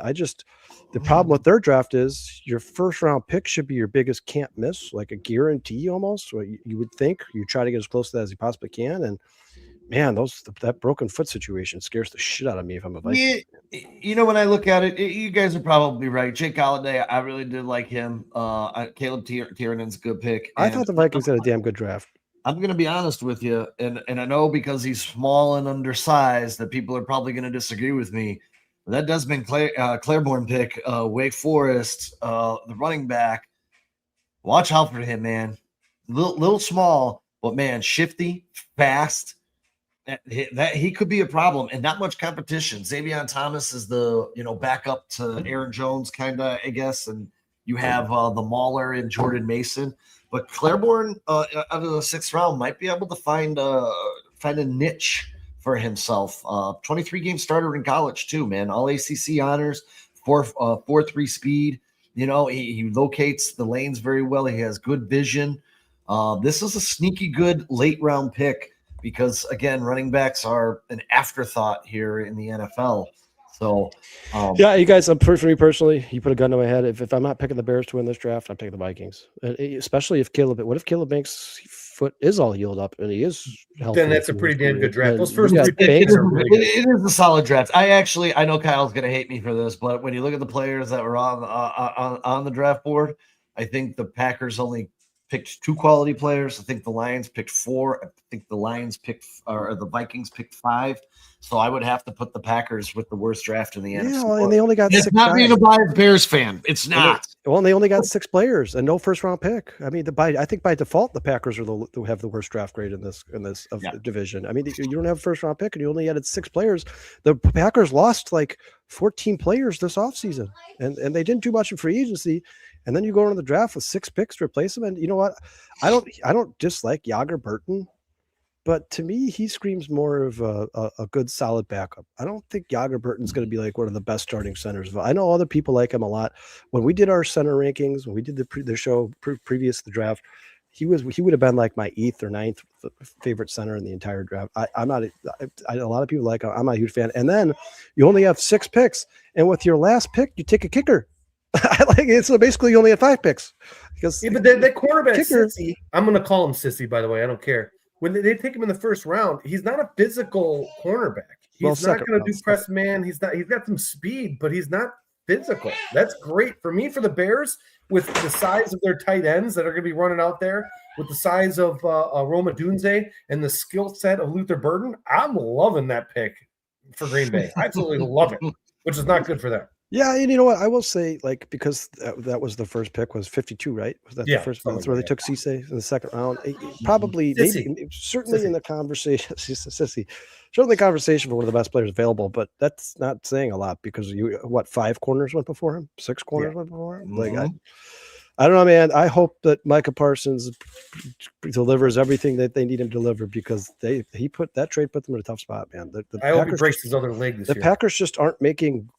They're not getting better by leaps and bounds. I think at one point the Packers had a team to me that personally I thought, I'm like, you know what? I think Jordan Love is probably good enough to win a Super Bowl. Not because of Jordan Love, but if you put the right pieces around him. Right. But the Packers just continue to put the same team out there every year. Like I don't think the Packers should be anywhere near the Super Bowl conversation. And somehow, you guys, I don't know if you've seen the early odds, but after the draft and free agency, the odds to win the Super Bowl in the NFC North go Lions, Packers, Bears, Vikings. Like, are you insane? Are you crazy? You got the Bears in 3rd? Like they now, just won the division. It's the Vegas Lions, they got the Bears in 3rd. I think that's insane.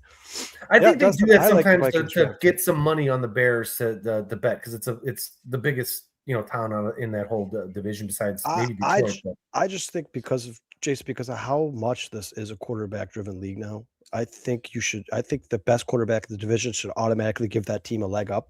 and you're Yeah, talking about betting 100%. favorites, should automatic. I think Caleb Williams is by far the best quarterback in this. He might be the best quarterback in the conference, maybe especially when Matthew Stafford retires, which is probably going to be the end of this year. I think Caleb Williams, no doubt, is the best quarterback in this conference. Certainly the division. I think that right there should give the Bears a leg up. So I don't understand how They do it with every other team. They just don't do it with the Bears. I like Dennis Sutton, and I don't hate Cisse. I don't hate Cisse. I don't hate Cisse either. I think you guys needed to add more, Harris. That's Kyle Harris joining the show, guys. He says Dennis Sutton steal.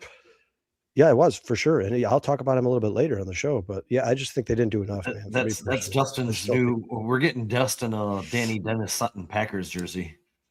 That's what we're gonna do. That's gonna be your birthday gift, Dustin. Well, come on, listen. If the Bears had drafted Dennis Sutton in the third round, you'd be happy. I would be, but that was Dustin's guy. So now he's a Packer. We just got to get him the jersey so he can enjoy his guy on the Packers. Dustin, the big Packers fan over here. Big Packers fan. Jason, anything you want to say about the divisional drafts? What the other teams did in the NFC? I think I agree with you. You know, most of the experts are giving everybody, I think, the similar grades. I was just looking at it. The Packers got a B, Lions got a B minus, Bears got a B, and Vikings actually got a C. And I think I'm more with you guys. Those first three picks, if Caleb Banks turns out, those are pretty good. I was hoping in the third round that Dominic Orange was going to maybe fall to the Bears, and that's who they were going to pick, but they decided not to. I actually thought they might have even picked him up when they picked up Roush, but I do like Orange. Tiernan, Thomas, the rest of the draft is okay, but I think maybe they got that C because Caleb Banks' foot, and that's what it is. But Jake Galladay is a damn good linebacker, and Dominic Orange is a mountain of a man, so not bad there. Yeah, I think the Vikings certainly got better, and maybe you never know. Like we said, it's a crapshoot. We talked about this a million times. Maybe I'm wrong. Maybe all these guys come in the NFL and they suck. But you just took a look at the names on paper. I thought the Vikings, outside of reaching for Banks, I think they did a pretty damn good job in this draft. But they certainly got better, and they did address holes, guys. They addressed holes because they lost a couple of defensive linemen in free agency. They just lost Grenard. They traded him on draft day. Yeah. Yeah, Jonathan Allen, I believe, is gone now. I mean, you had to replace him. Obviously, they felt Banks gives them the best chance to do that. I just think you got a guy who's constantly his entire career going to be pushing off. You have to use leverage. Drafting a guy with a broken foot twice, and I think it was the same year, if I'm not mistaken. It was in a 365-day span. Well, he broke it during the season, and then right before the combine, broke it again. Yeah, that's some sketchy shit. Yeah. Sketchy shit.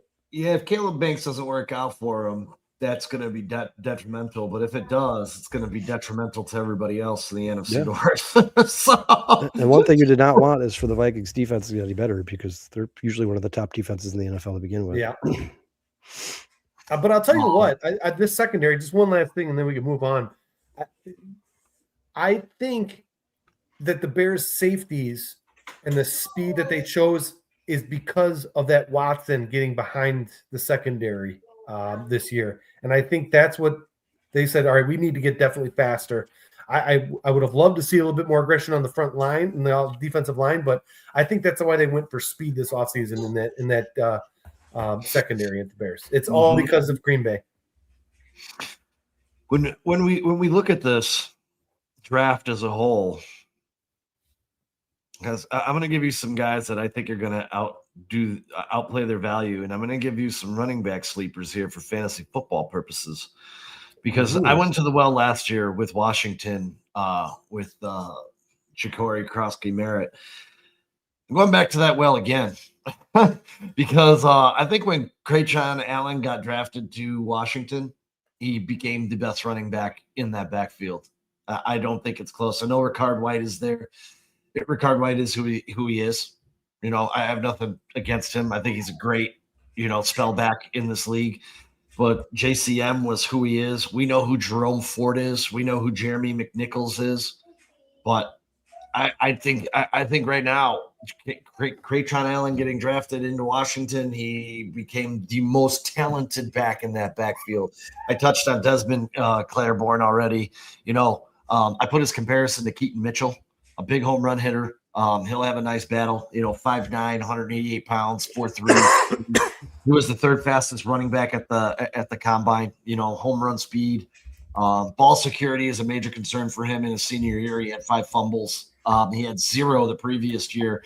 So I don't know what was going on there. But I know we had this discussion prior to the draft, but holy hell, could Eli Heidenreich fall to a better place than Pittsburgh right now, man? Pittsburgh was the best landing spot. Kenneth Gainwell is gone.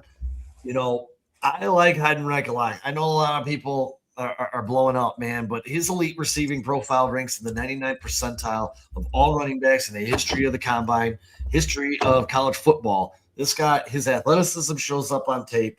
He's littered. His tape is littered with big plays, one-handed grabs over his head. I mean, this dude's a human highlight reel. I know people freaked out. It was like, oh, the comparisons to CMC. It wasn't me, guys. It was guys in the NFL Network. I was just biting off of it that were comparing him to CMC. I did hear that before, yeah. Yeah, dude, he earned a 45% target share last year in an offense in Navy that doesn't pass the ball. It wound up with 51 catches for 1,440 yards. I mean, this kid is an absolute animal. Jalen Warren, to my knowledge, is really the only back that's there. I think he's going to carve himself out a role. And I also believe when he was drafted, I think he's originally from Pittsburgh. So I'm really big on Eli Heidenreich. Late rounds in fantasy football, I'm going to take a flyer on him if I can. And really quick, I think another big winner here was Tyler Shook, man. From week 12 on last season, he was QB number 5 in fantasy. Now look at his weapons: Chris Olave, Jordan Tyson, Bryce Lance, Oscar Delt, Jawan Johnson, Alvin Kamara, who may just be cut after June 1st. But oops, they got Travis Etienne, and they still have my boy from Rock Chalk Jayhawk, Devin Neal, who will be back this year. This is a loaded offense in New Orleans. I'm liking Tyler Shook's upside. For me, he'd probably be a QB2 just to see what he can do. But again, from week 12 on, he was QB5 in fantasy last year. And look at what he's playing with now, man. This kid could be set to explode. Call me crazy, but what are your guys' thoughts on a couple of those guys that I just I think they're all good. I love that running back out of Navy. You just hope he doesn't get a call up with what's going on in the world right now, because he may not be playing football at all. But he's a stud. I mean, the kid stayed at the draft knowing he wasn't going to get taken in the first round, stayed anyways, just because he wanted the experience. And look, he went to Navy, graduated. I mean, what is there to say about his character that you don't already know? So. I like him a lot, and I'm rooting for him, and I have nothing against him. And Sean, I wasn't being ridiculing you. Whether it be whoever it was on NFL Network, I hope the guy's good. I wish him nothing but success. But man, a CMC comparison is lofty, and it's really not fair to him in any way, shape. That's a hard comp to throw at the now. Kid, people are going to watch this guy and be like, "Well, he's a white running back who catches the ball, so he has to be Christian McCaffrey." He failed. Like, no, he can be just a good running back in the NFL and not be Christian McCaffrey and still have a damn good career. Sean, 101. It sucks. They do that with Patrick Mahomes all the time too. Sean, you're always really good at finding little fantasy sleepers, and I will 100% listen to you during the offseason. I just don't. I want to see how all the chips fall before I want to see who ends up being quarterback at Pittsburgh, and I want to see a whole bunch of other stuff before I start diving into fantasy. Sean, did you want to? I was just going to throw out my players really quick that I think outplay their draft value just to see if you guys have an opinion on it. I just went over Craytron Allen, and this was in no specific order. It's not 1 through 8. I just threw them on a piece of paper. Michael Trigg was the guy, Kyle, you talked about. I think he found a great landing spot in Dallas. I know Jake Ferguson's there, but I think that he can contrip. Absolutely freak. Yeah, he's an absolute athletic freak. I love. My only problem with Antonio Williams is how that offense is going to function. If that offensive line is going to be good enough for Jaden Daniels to stay healthy and stay upright. But if Antonio Williams to me was a steal of this draft, we talked about him, being a potentially higher pick before this season started. He kind of fell off a little bit.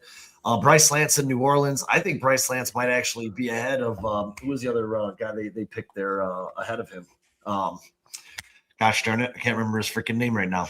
You're about their first, wasn't he first round pick? Yeah, the other receiver they took. God, his name is Jordan Tyson. Yeah, Jordan Tyson. I think him and Jordan Tyson together are. I said Jordan Tyson was the best I thought the best guy in this draft, receiver. I think Jordan Dyson has to stay healthy, but I think Bryce Lance. They rebuilt that receiving core in New Orleans. I thought that was great. And then you have Chris Bell, probably going to miss a little bit of time recovering from his ACL injury, but a steal and a half for Miami. I like what Miami did in this draft. They had one of my favorite drafts.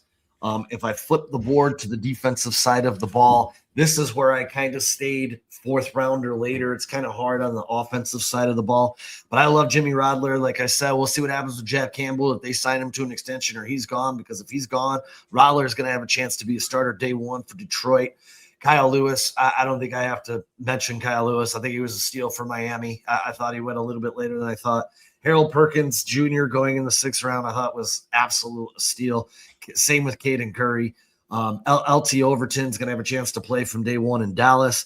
I talked about Skylar Gill-Howard on Detroit. I think that's a great spot. Landon Robinson, I cannot forget about my boy. Great spot. Awful defense. He's going to have a chance to show out for Cincinnati, and I think he will. Drummond McCoy going in the 4th round was a bit shocking. Keontae Scott going in the 4th round was a bit shocking. And the guy who I think was way, way undervalued here is Jalen Kilgore in the 5th round. What an absolute steal. Again, another hot pick by Miami. Kyle's guy, Michael Taft, going in the 5th round. And then Kamari Ramsey was a 3rd round grade. He went in the 5th round to a stacked Houston defense. What a great landing spot for him. Like, I don't know, man. Tear the list apart, guys. What do you guys think of any of these players in particular? Well, I like the list. So, Sean, are we going to do, like you said, best draft, most ideal draft fits? Like, is that what you're doing right now? I like all the players on the list there, and I agree with you. First of all, I definitely agree that Miami Dolphins had the best draft. First, they added 13 players. I mean, that's insane. They added 13 players. What's crazy about the Miami Dolphins draft is I think Cade Proctor is probably my least favorite pick of all the guys that they picked. And I'm not saying Caden Proctor's not going to be good. I just think there was better tackles available when they took Proctor. Like you guys know, I think we've all talked about it. I would take Monroe Freeling. Yeah, I think the general consensus between 4-Star Chicago Sports, almost every single host here was that Monroe Freeling was probably the best. Well, Kyle, here's the deal, and this is why they did it, which probably doesn't makes even less sense. Is they already have their left tackle. They're moving him inside to guard. Yeah, I know they plan on moving to guard. I think it makes less sense though. I think there's better guards available. I don't know, man. I've never been a huge fan of these teams who are like, let's draft this guy and just change his position because I think he'd be better. I'm taking the best guard. If I want a guard, I'm taking the best guard at pick 12. But I mean, if he ends up being a really good guard in the NFL, good for them, man. It's a good pick. Pick 27 was Chris Johnson, cornerback out of San Diego State. Love that pick. I don't think I needed to dive too deep into it, man. One of the best corners in the draft. Jacob Rodriguez, linebacker, Texas Tech, pick 43. Pick 75, Caleb Douglas, wide receiver at Texas Tech. Pick 87, that was that tight end. I don't know much about him. Will Kamarack. I don't know anything about it, to be honest with you guys. Pick 94, though, Chris Bell, wide receiver from Louisville. I think that's an absolutely amazing pick. Pick 130, Trey Moore, the edge out of Texas. I think he's underrated. Kyle Lewis at 138. I mean, Michael Taft at 158. Kevin Coleman Jr., wide receiver out of Missouri at 177.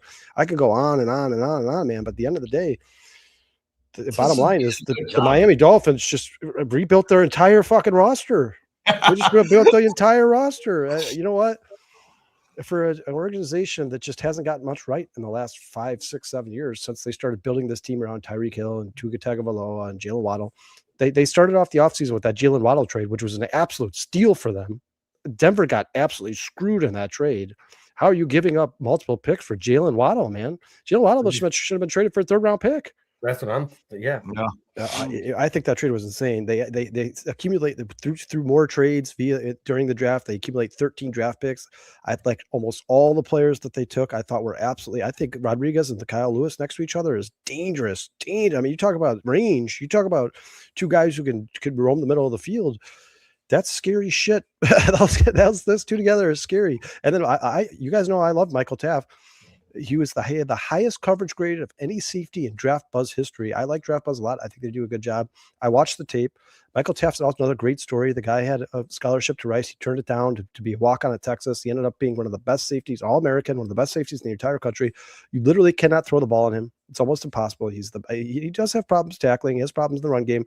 But in terms of coverage, I think he was probably the best safety in the draft. I don't know, man. The Miami Dolphins, to me, I'd be hard-pressed for somebody to tell me a team that got better than the Miami Dolphins did in 2026. Well, dude, I'll actually tell you who my favorite team or draft I think is. That's the Carolina Panthers. The Carolina Panthers, they got Monroe Freeling at 19. Then they picked up Lee Hunter at 49. Their 83 guy might be my favorite wide receiver in this whole draft is Chris Brazil, the second. 6'4", runs a 4.37. Dude, he's a stud. I think he's going Jason, they're in my top 5 for sure. The Panthers killed it. They killed it. Oh, yeah. Then you're looking at Will Lee the third, the cornerback out of Texas. They got the center Sam Hecht. Safety is the Key Wheatley. Linebacker Jackson Kuwatch. I have no idea who that is, but I mean, they're first 5 or 6 picks there are just, to me, they're all hits. Yeah, you know what, you guys? If you look at the Panthers for the last 3-4 seasons, they're doing really good in drafts. The NFC South better be on notice. They're not a pushover anymore. The Panthers are a real deal. They're becoming a team that you just expect them to do pretty damn good in every draft because they've been killing it, man. And then real quick, Sean, you can go right after me. I just want to do this is something I spent a lot of time on. So my most ideal draft fits, I just picked one from each round. That's what I did. I picked one from each round. I did not. one guy from each round. So most ideal draft fits, round 1. I know this is going to sound like a homer, but I think Dylan Thieneman was the best fit for that round for the team and what they needed and what they were looking for. Dylan Thieneman falling to the Bears at 25, I think, was the most perfect fit for the first round. I mean, I would say Sonny Styles, it would probably be maybe my 1A to Dylan Thieneman, my 1B, but Sonny Styles is too obvious, right? Like anybody saying Sonny Styles being one of the best picks in the draft at 7 that's a gimme. I think he might be the best player in the entire draft. So the fact that they got him that far, he fell all the way to 7 is absolutely monumental for them. Round 2, my favorite pick was the Texans taking Katie McDonald, pick 36. You talk about, I mean, double down, right? The Texans struggle on offense. They made it to the playoffs by being the best defensive team in the NFL, and they got a lot better by adding Katie McDonald. You're talking about probably the best run stuffer in the entire draft. You put him on a line with Danielle Hunter and Sean. Willie Anderson. We know he's one of your favorite players in the NFL. Mm-hmm. That Texas defense got better, and they drafted a safety too. Man, that Texas. Good luck running against. Yeah, I don't want to play the Texans. I do not want to play the Texans, man. You will not be running the football versus Houston. You might not score a lot of points versus Houston, period. And this isn't necessarily my favorite picks in every round, guys. This is just, I think, the picks that were perfect fits for me personally. Round 3, pick 74 to the Giants. Wide receiver on Notre Dame, Malachi Fields. I love that pick for the Giants. They lost Wan'Dale Robinson to the Titans in the offseason. We all know that Malik Neighbors has dealt with injuries since he was drafted at the NFL. I think Malachi Fields is a little underrated. I think he's going to be a damn good receiver for them there in New York. And I love basically everything New York has done since they hired Jim Alroy. I think they killed the entire offseason. I think this team is I told you guys before free agency and before the draft, I thought the Giants were going to win the division. Now I know the Giants are going to win the division. They've just gotten a lot better in the last couple of months here. Round 4, pick 120. This one's for you, Kyle. Dennis Sutton just makes the most sense to me. The Packers lost a ton of players, particularly pass rushers. You see Rashawn Gary go to the Cowboys. I think they needed an edge opposite of, and I don't just like, what's his name? The guy who's married to Cole Kmet's sister. Why do I always draw a blank on that guy's name? The defensive end they took a couple of years ago. Help me out here, guys. Packers. What white guy? Packers took a defensive end. They took a couple of years ago. I forget his name escapes me, but I think when you need Danny Sutton, I think he's a badass player. I think round 4, pick 120. I think that was a hell of a great value for them. That's my favorite pick in the 4th round, or that's the pick in the 4th round. I think is the most ideal fit. Jason, you just said it. Round 5, pick 144. The Panthers somehow steal Sam Heck, center out of Kansas State. I think he was the most complete center in the draft, although I do think Logan Jones has a higher ceiling.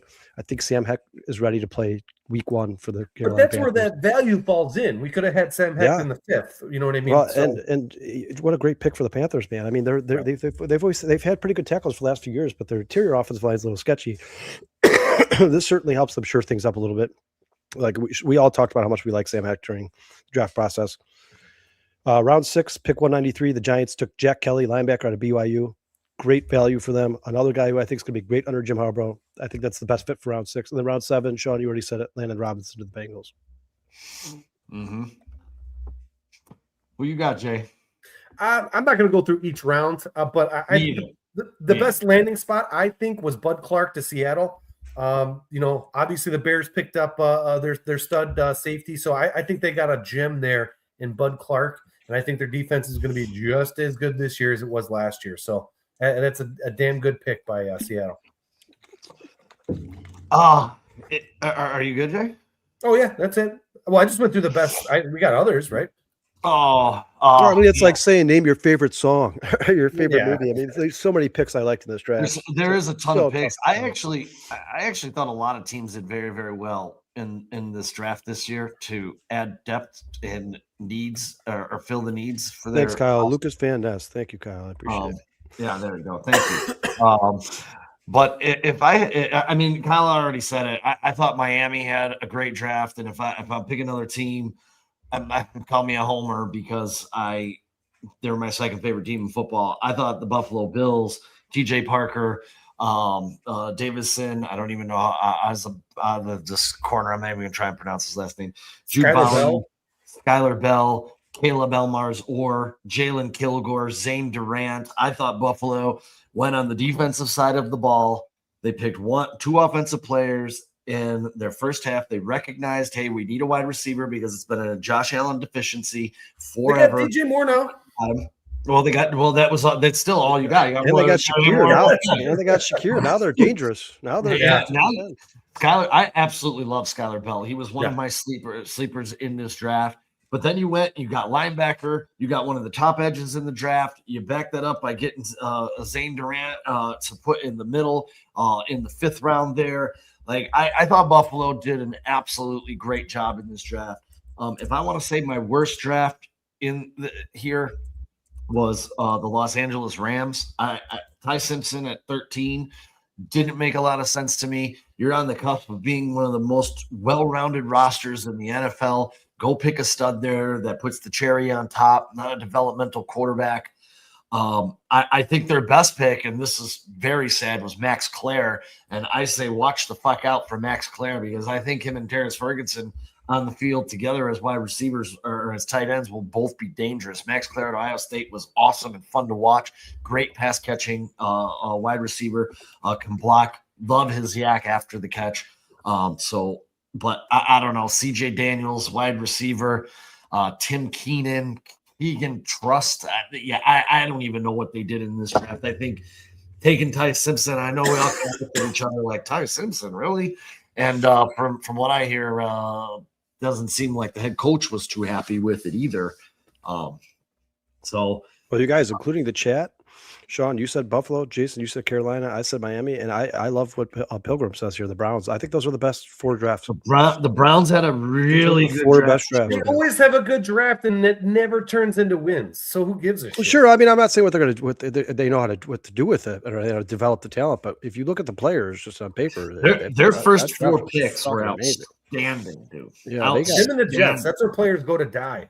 Yeah, I agree. I mean, I can tell you this, Jason. If I got drafted by the Browns, I wouldn't be happy about it, but they did do a good job drafting.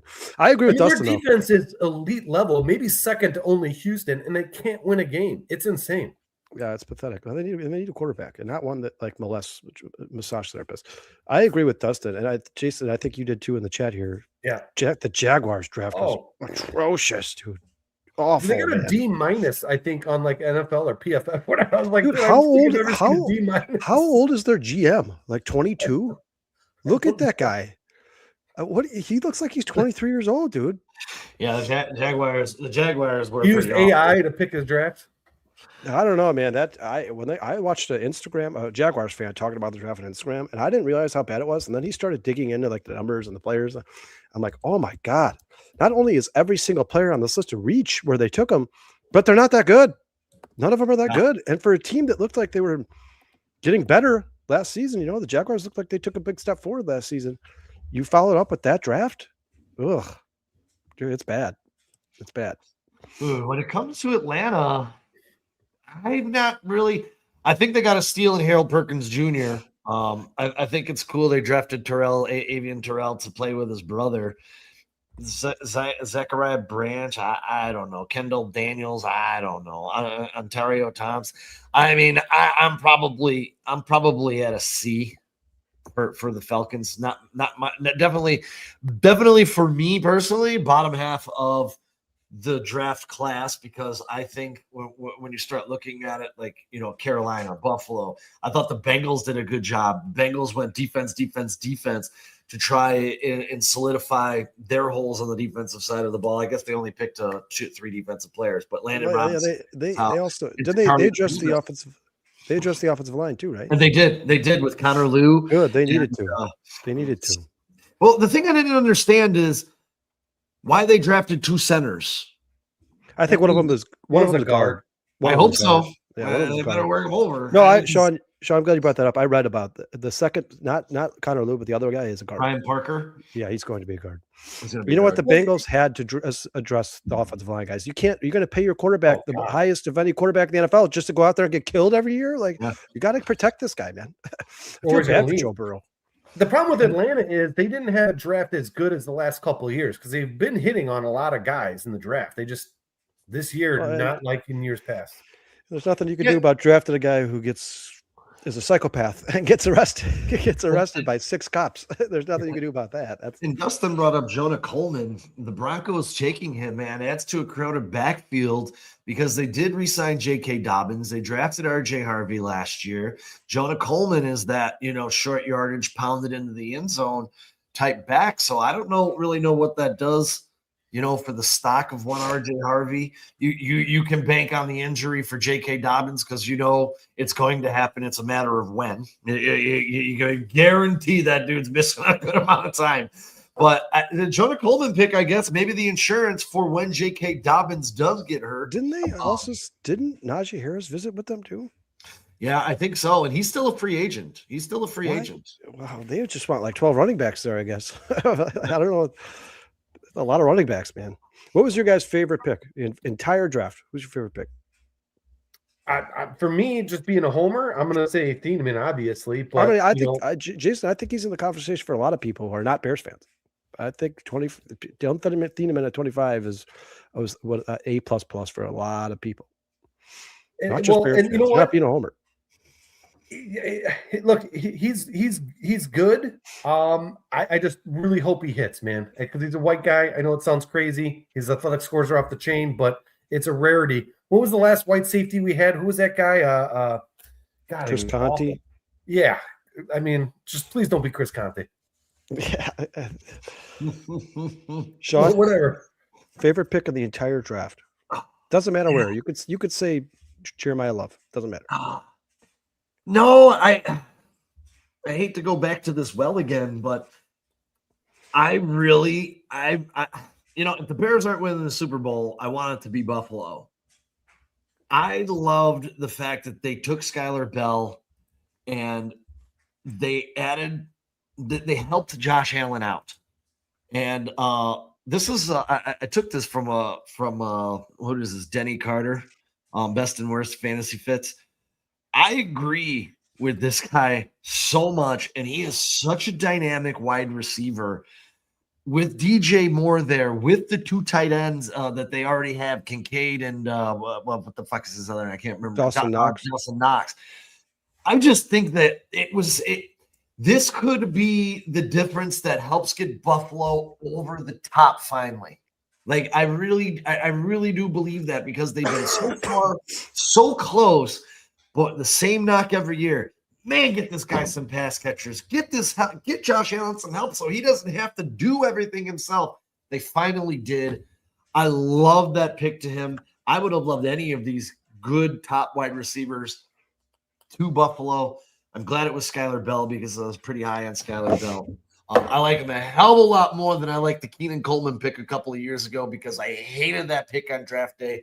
when Go your the draft Bills. profile says you can't separate in college, I don't know how you're going to plan to start separating in the NFL. When everybody gets faster.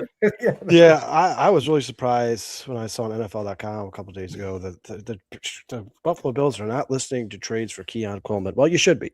You should. 'Cause if anybody's willing to give you anything for that guy, I would take that shit in a heartbeat. You guys know who my favorite pick in the entire draft is. I talked about him relentlessly in the offseason.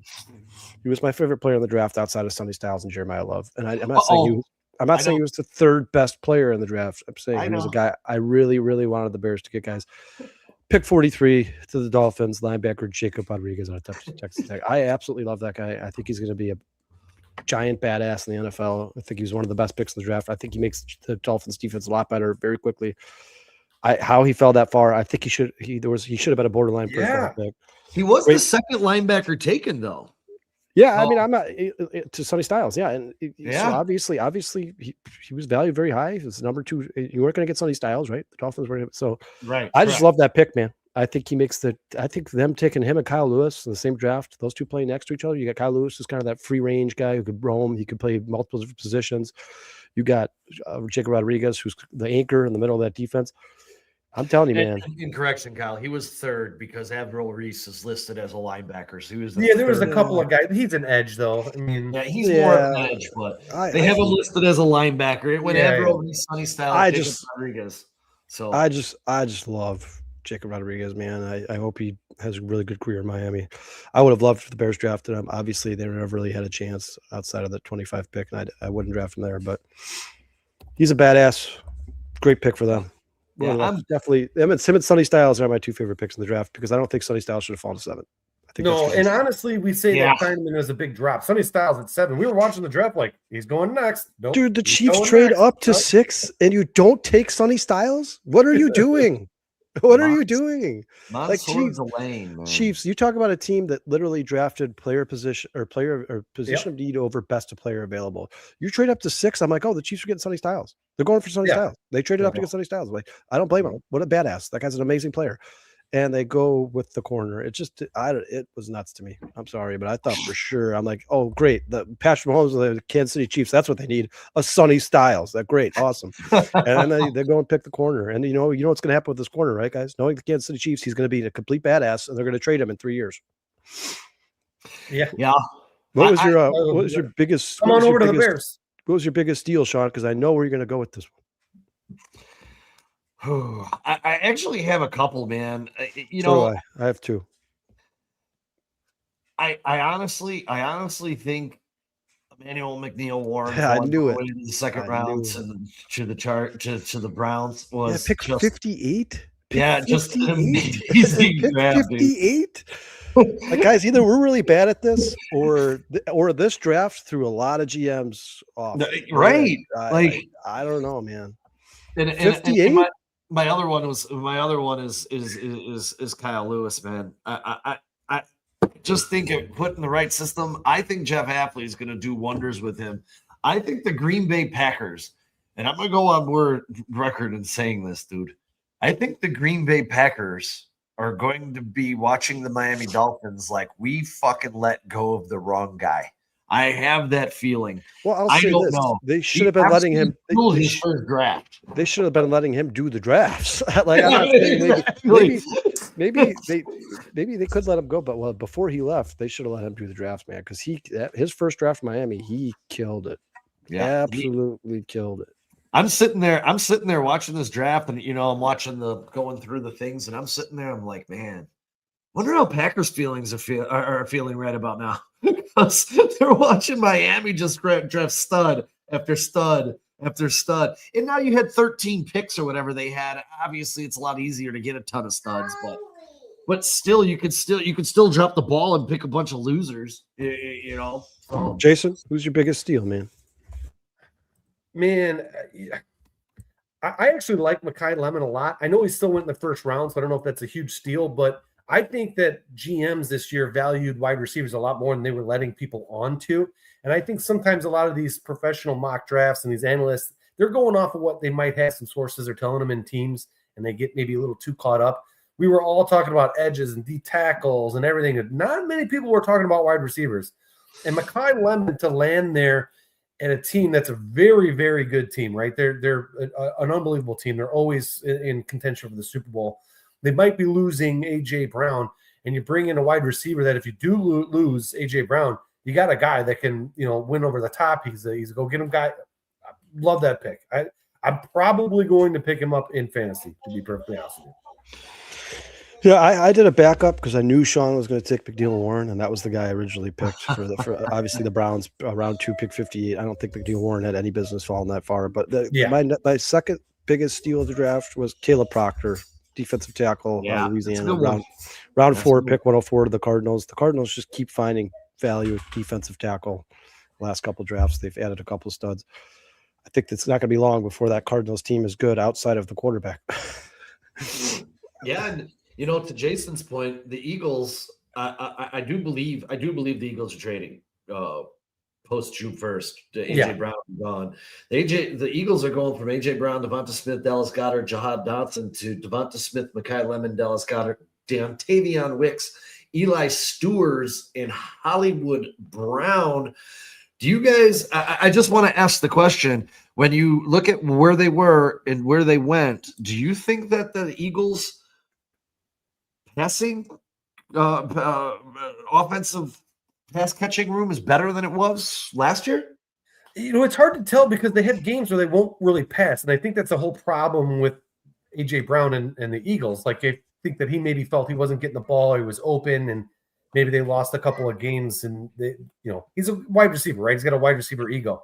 But if they can start throwing the ball more, man, and I'll be honest with you, I think if they get a different quarterback in there, I know Jalen Hurts won a Super Bowl, but if they get a different quarterback in there, that offense might look a lot different.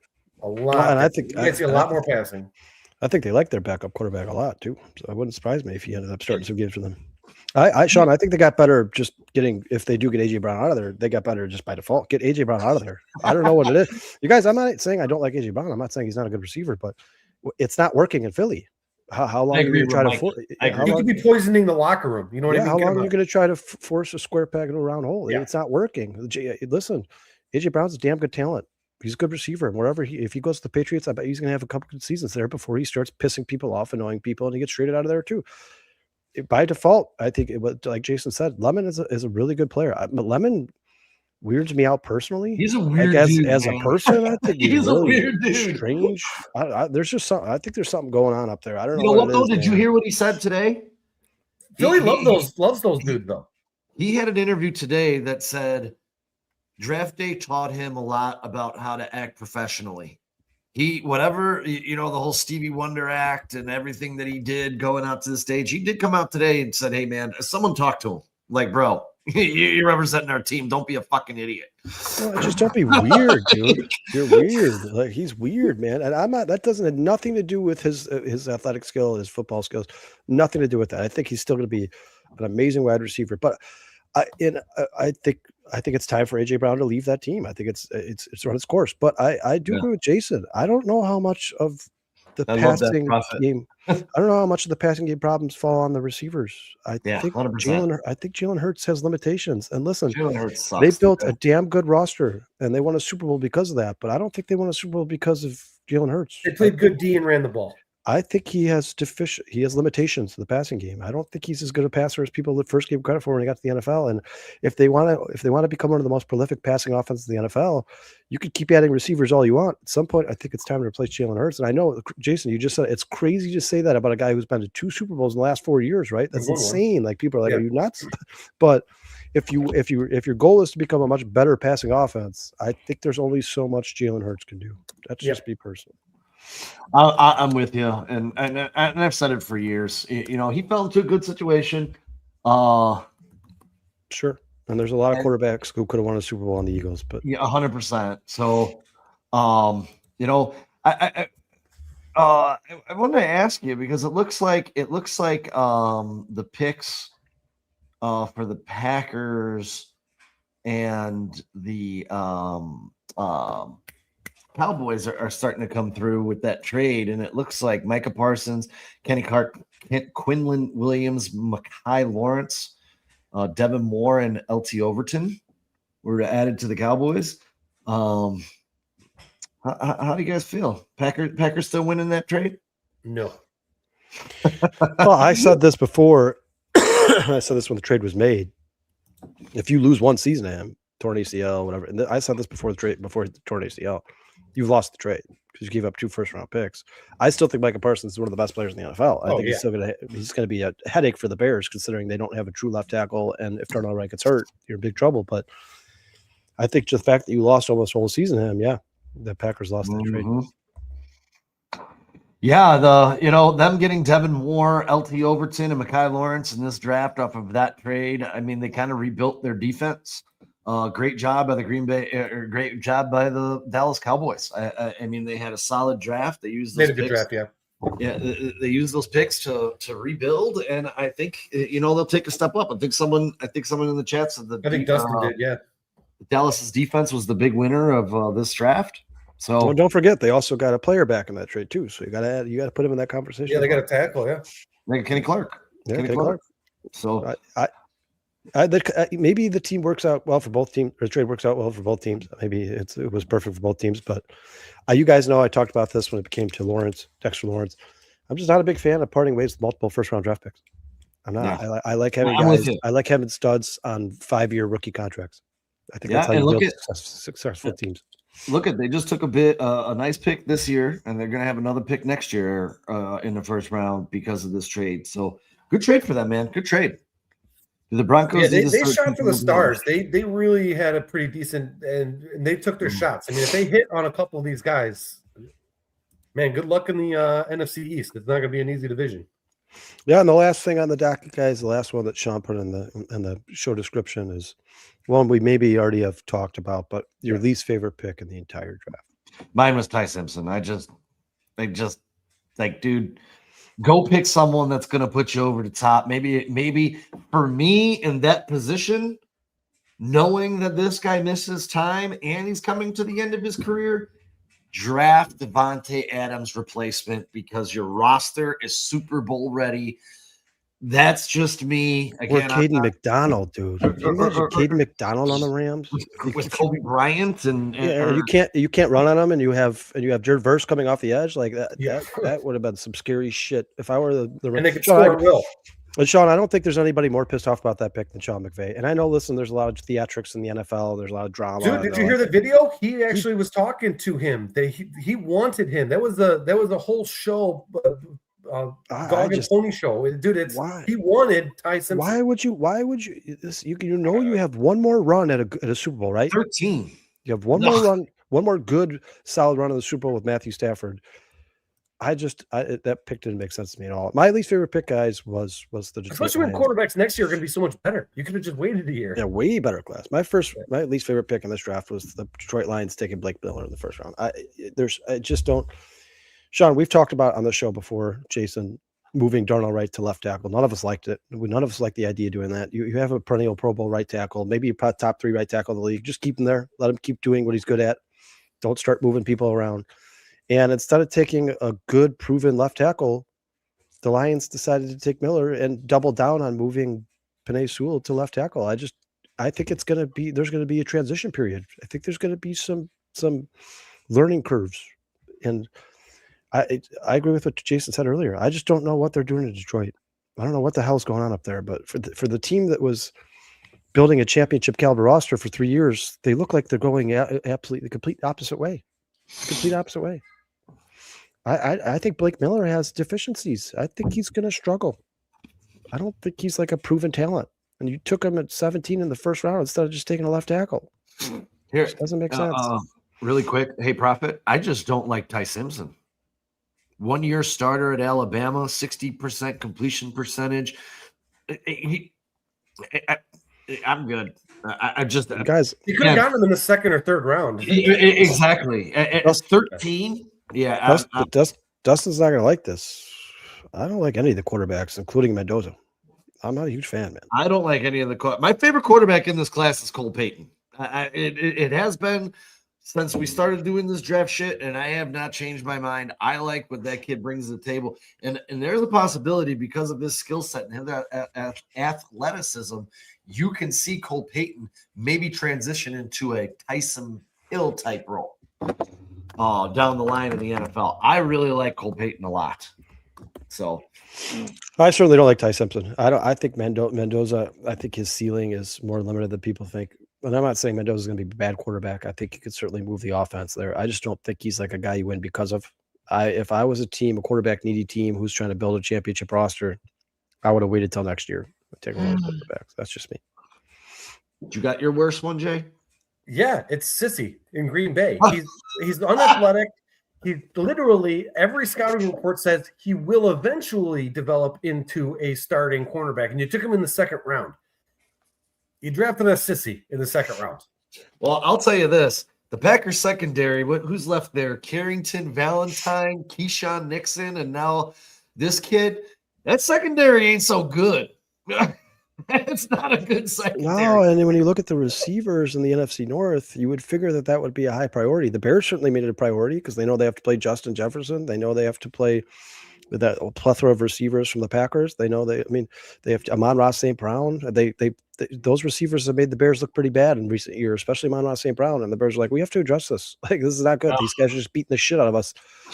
I don't know. Like Watson burning them, dude. What was it? It was either the playoff game or the last game of the season, whatever it was. That I'm telling you, the Bears are like, we need to get faster.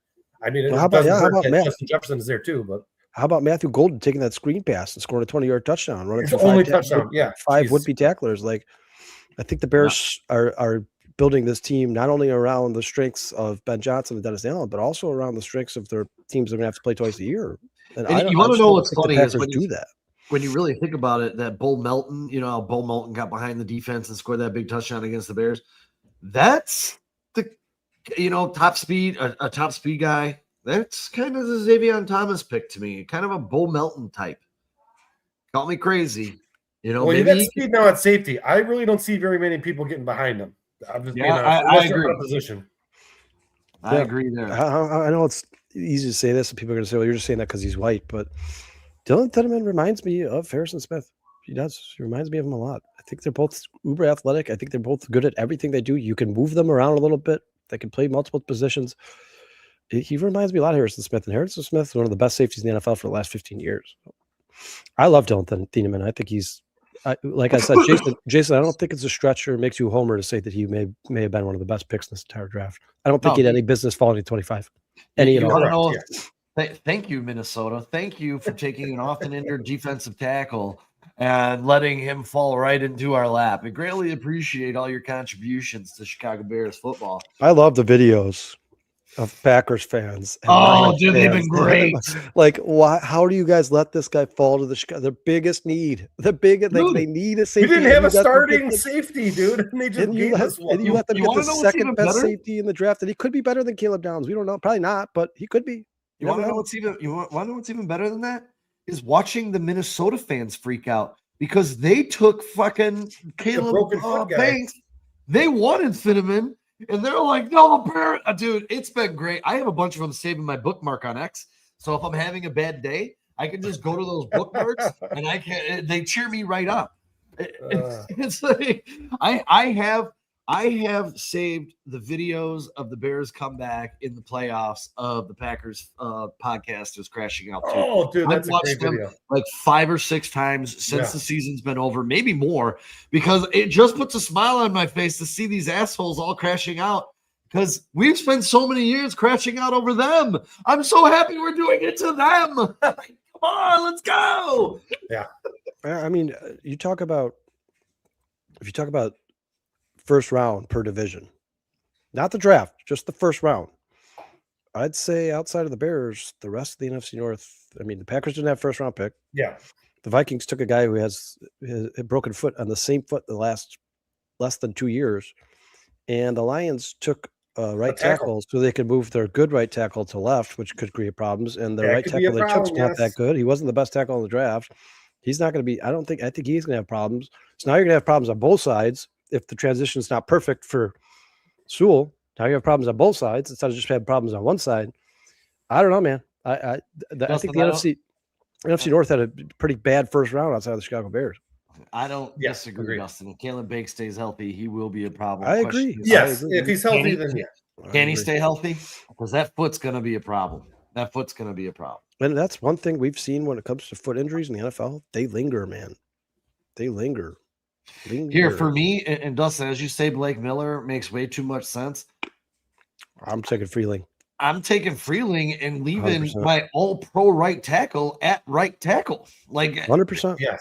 Why would you lose somebody who's a stud at their position? You guys, when the Bears drafted Ozzie Trapillo, they were like, all right, well, we took a right tackle, so let's move Darnell Wright to left. No, they were like, no, if Trapillo doesn't work out at left, we're going to draft another one. We're not moving Darnell Wright anywhere. right. And the reason they did that is because if you don't have a problem, don't fix it.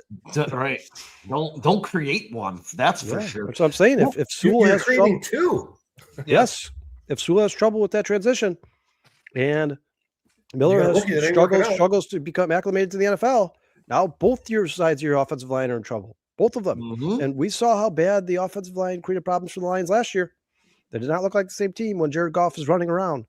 I don't think it got much better. Dustin, you're honestly saying you would take Blake Miller over Monroe Freeling? I think that's nuts. I personally, I just think that's No, nuts. Dustin, I think Dustin's the one who really liked Max Ilhanker or whatever his name is. I liked him too. He was still available. He was available to the liked him Lions. too. They could have taken him.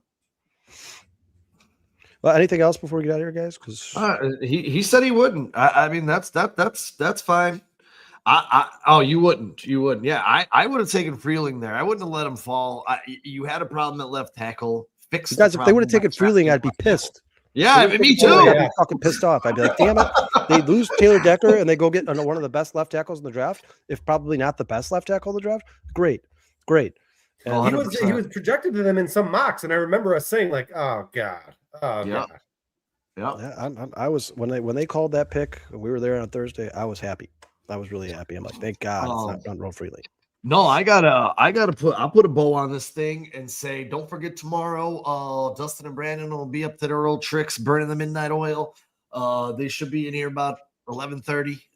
And if you I got a problem though, dude. I can't watch that show tomorrow night. then you better put it on your way to work. Oh, that's right. Okay. And then if you have a short ride, finish it on the way home. And if that ride isn't long enough, then finish it while you make dinner for the kids. How about that? Catch me outside. But we will be back next Wednesday. And I think next Wednesday, I really want to get into this defense, the defensive line, Dennis Allen's history.